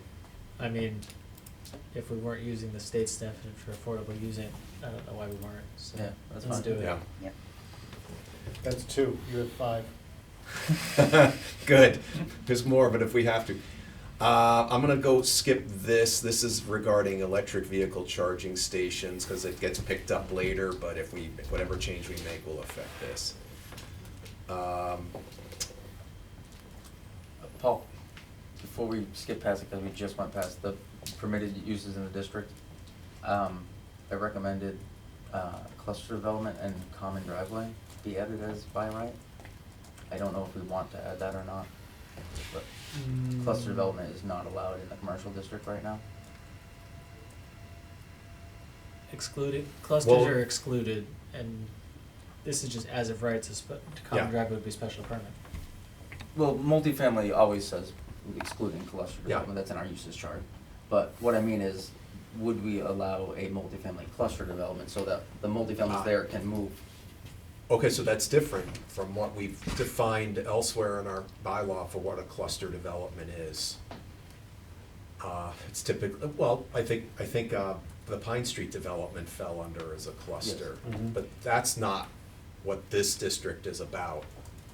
That's a 1 acre, or 40 or 80,000 square Reduces foot. the individual Yeah. parcel There's size. So it's- nothing, there's And increases nothing, the there's open nothing space. that would prevent it from coming forward as a special permit, right? No. It's not in the district. No, it's right? not allowed in commercial. It's not in commercial, that's Not in that's commercial. what It has to be in like R80, R60. Okay, so, It's a very different It's- type of development I don't than think what it we goes have here. here. It doesn't. okay, It's- So- It's for either multifamily or commercial. That's it. That's what this Yeah. is for. so, How about common driveway? Because right now it gets triggered as a special permit. It's fine then. Good. just like everything else. Yeah. Just Leave it. keep it, Leave okay. it then, that's fine. So this is changed.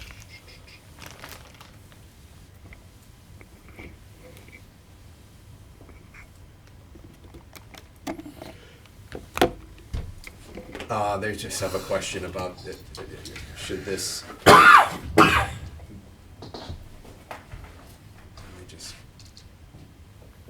me just, the town council was just asking for clarification under dimensional standards if they're referring to this section or the whole bylaw.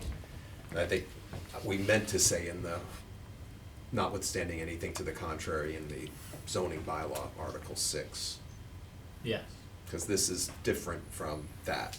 yeah.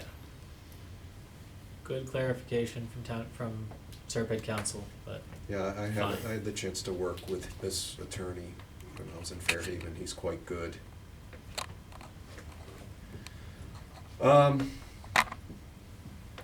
Taylor was responding to one of Steve's questions about whether or not to include setbacks on rooftops. Yeah, I'm fine keeping it, it's, I was of the mind to not have a large setback, but I think you did some math showing that we're gonna pretty much wipe out the rooftop, didn't you? well, on a smaller sized property, if you have to stay 15 feet away from each edge, you really don't have much space at all for a rooftop. so do away with the setback. I would get away with the setback. Okay. No setback. Either one, all right, so let's. do we have objections to that? Building code requires. Yeah, Yeah. yeah. Okay, so we can do that. Let him sit on the edge drinking. No. No. Okay, Okay, yeah, sorry. no, it's fine.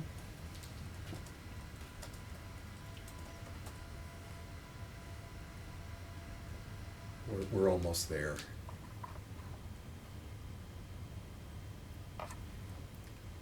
Okay, so this EV charging station, Yeah, it just says the definition above seems to limit this to level 2 stations. Should we just say this here and then defer to the state definition for level 2 stations? This would You don't wanna, eliminate. you don't wanna limit it to level 2.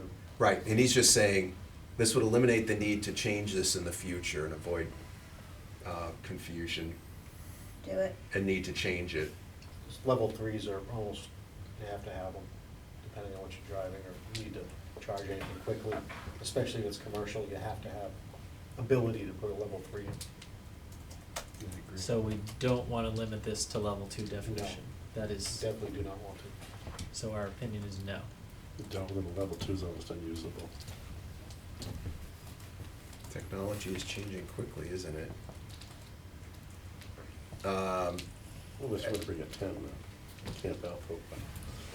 Under signage, they're saying freestanding signs are limited in number to one per structure. Council saying is it structure or building? Not necessarily by our own definition, I think. Yeah, We have other sign rules anyways. yeah. I would, I mean, that, to me is, you know, splitting it, but, I mean, we could, I just also made a note, could it be one per principal building, but maybe that's even getting too in the weeds. I don't have I'm a fine problem with signs. including the word principal structure. Ah, Split the difference. We're all saying the same thing, it's just how we word it. do we want, we'll say. Principal building, principal structure, we just don't want one building to have 15 signs. Correct. That's, yeah. 15 separate signs. Yes. Council is saying, is it okay to have our, talking about our crosswalks, can we do that here?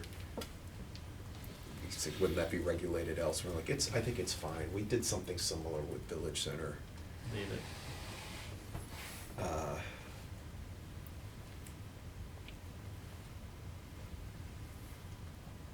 That's it, right?